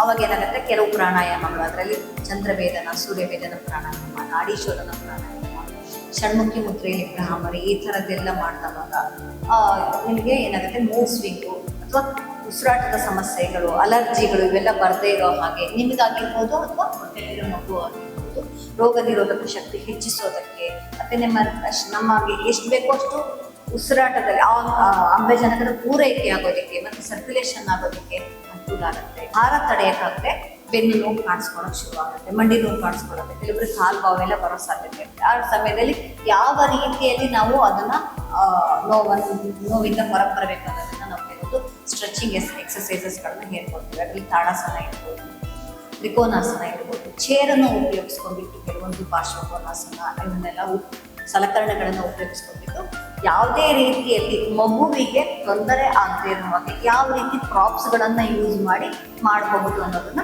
ತುಂಬ ಸರಳವಾಗಿ ನಾವು ಯೋಗಾಸನವನ್ನು ಮಾಡಬೇಕಾಗುತ್ತೆ. ಅದೇ ರೀತಿ ತಾಡಾಸನವೆಲ್ಲ ಬಂದವಾಗ ಬೆನ್ನು ನೋವು, ಕಾಲು ನೋವುಗಳನ್ನು ಅವಾಯ್ಡ್ ಮಾಡಬಹುದು. ಮೂಡ್ ಸ್ವಿಂಗ್ ಆಗಿ ತಲೆನೋವು ಬರೋದು, ನಿದ್ದೆ ಬರದೇ ಇರುವಂಥ ಸಮಸ್ಯೆಗಳನ್ನೆಲ್ಲ ನಾವು ಅನುಭವಿಸ್ತೇವೆ, ನೋಡ್ತೇವೆ. ಪ್ರೆಗ್ನೆನ್ಸಿದಲ್ಲಿ ಏನಾಗುತ್ತೆ, ಹೊಟ್ಟೆಯಲ್ಲಿ ಮಗು ಚಲನೆ ಆದ ತಕ್ಷಣ ಎಚ್ಚರ ಆಗೋದು, ಇವೆಲ್ಲ ಆಗುತ್ತೆ. ಸ್ವಲ್ಪ ಮಗು ಬಿಸ್ಕಾಡಿದ್ರೆ ಎಚ್ಚರ ಆದಂಗೆ ಆಗೋದಿಲ್ಲ. ಅದರಿಂದ ನಾವು ಈ ಶವಾಸನದಲ್ಲಿ ಕ್ವಿಕ್ ರಿಲ್ಯಾಕ್ಸ್ ಟೆಕ್ನಿಕ್ ಅನ್ನೋದನ್ನು ಹೇಳ್ಕೊಡ್ತೇವೆ. ಕೆಲವೇ ಸಮಯದಲ್ಲಿ ನಿದ್ರೆ ಬಂದವಾಗ ನಾವು ಸಂಪೂರ್ಣವಾಗಿ ನಿದ್ರೆ ತಗೊಂಡಾಗ ಯಾವ ರೀತಿ ಶರೀರಕ್ಕೆ ಆರಾಮ ಸಿಗುತ್ತೋ ಆ ಕ್ವಿಕ್ ರಿಲ್ಯಾಕ್ಸ್ ಟೆಕ್ನಿಕ್ ಶವಾಸನದಲ್ಲಿ ಯಾವ ರೀತಿ ತಗೋಬಹುದು ಅನ್ನೋದನ್ನು ನಾವು ಹೇಳ್ಕೊಡ್ತೇವೆ. ಮತ್ತು ಹೆಚ್ಚಾಗಿ ನಾವು ಪ್ರಾಣಾಯಾಮ, ಧ್ಯಾನ ಮಾಡುವಾಗ ನಮ್ಮ ಹೊಟ್ಟೆ ಗರ್ಭದಲ್ಲಿರುವಂತಹ ಮಗು ಯಾವುದೇ ರೀತಿಯಲ್ಲಿ ನೆಗೆಟಿವ್ ಆಗಿ ಥಾಟ್ ನಾವು ಮಾಡಬಾರ್ದು. ಅಯ್ಯೋ ಅವ್ರಿಗೆ ಹಂಗಾಗಿತ್ತು, ನನಗೆ ಹೆಂಗಾಗುತ್ತೇನೋ, ಆ ಮಗುಗೆ ಆ ಥರ ಆಗಿತ್ತು, ನನಗೂ ಹಾಗೆ ಆಗಿದ್ರೆ, ಆ ಥರ ಏನು ಥಾಟ್ಸ್ ತಲೆಗೆ ತಗೋಬಾರ್ದು. ಒಳ್ಳೆ ಚಿಂತನೆಗಳನ್ನು ಮಾಡ್ತಾ ಹೋದವಾಗ ಹೊಟ್ಟೆಲಿರೋ ಮಗು ಸಹ ಆರೋಗ್ಯವಾಗಿ ಸಿಗುತ್ತೆ. ಹೆಚ್ಚು ತಾಯಿ ಗರ್ಭಾವಸ್ಥೆಯಲ್ಲಿರುವಾಗ ಸೆಡೆಂಟರಿ ಲೈಫ್ ಸ್ಟೈಲ್ನ ಬಿಟ್ಟು ಸ್ವಲ್ಪ ಆ್ಯಕ್ಟಿವ್ ಆಗಿರೋದ್ರಿಂದ ಮಗು ಸಹ ಆ್ಯಕ್ಟಿವ್ ಆಗಿ ನಾರ್ಮಲ್ ಆಗಿ ಯಾವುದೇ ರೀತಿಯ ತೊಂದರೆ ಇಲ್ಲ ಡೆಲಿವರಿ ಆಗೋದಕ್ಕೆ ಯೋಗಾಸನ, ಪ್ರಾಣಾಯಾಮ. ಪ್ರೆಗ್ನೆನ್ಸಿ ಯೋಗ ಅಂತ ಒಂದು ಕಾನ್ಸೆಪ್ಟ್ ಇದೆ.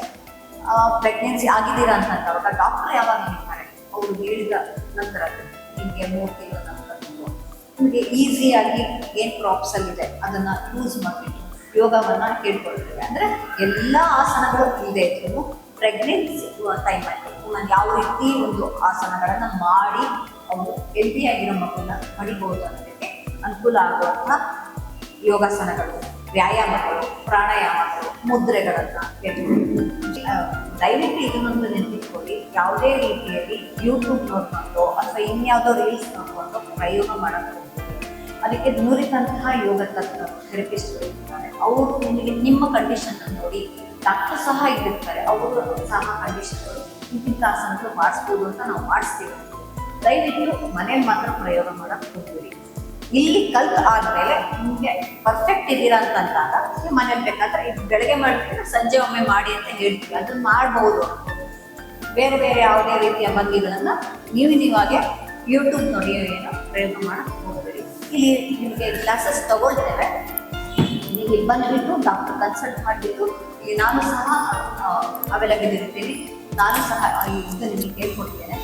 ದಯವಿಟ್ಟು ನಮ್ಮನ್ನು ಭೇಟಿಯಾಗಿ ಯೋಗ ಸಂಬಂಧಪಟ್ಟಂತಹ ನಿಮ್ಮ ಹೆರಿಗೆಗೆ ಸಂಬಂಧಪಟ್ಟಂತಹ ಯೋಗ ಏನಿದೆ ನಾವು ಹೇಳ್ಕೊಡ್ತೇವೆ, ಸೌಲಭ್ಯವನ್ನು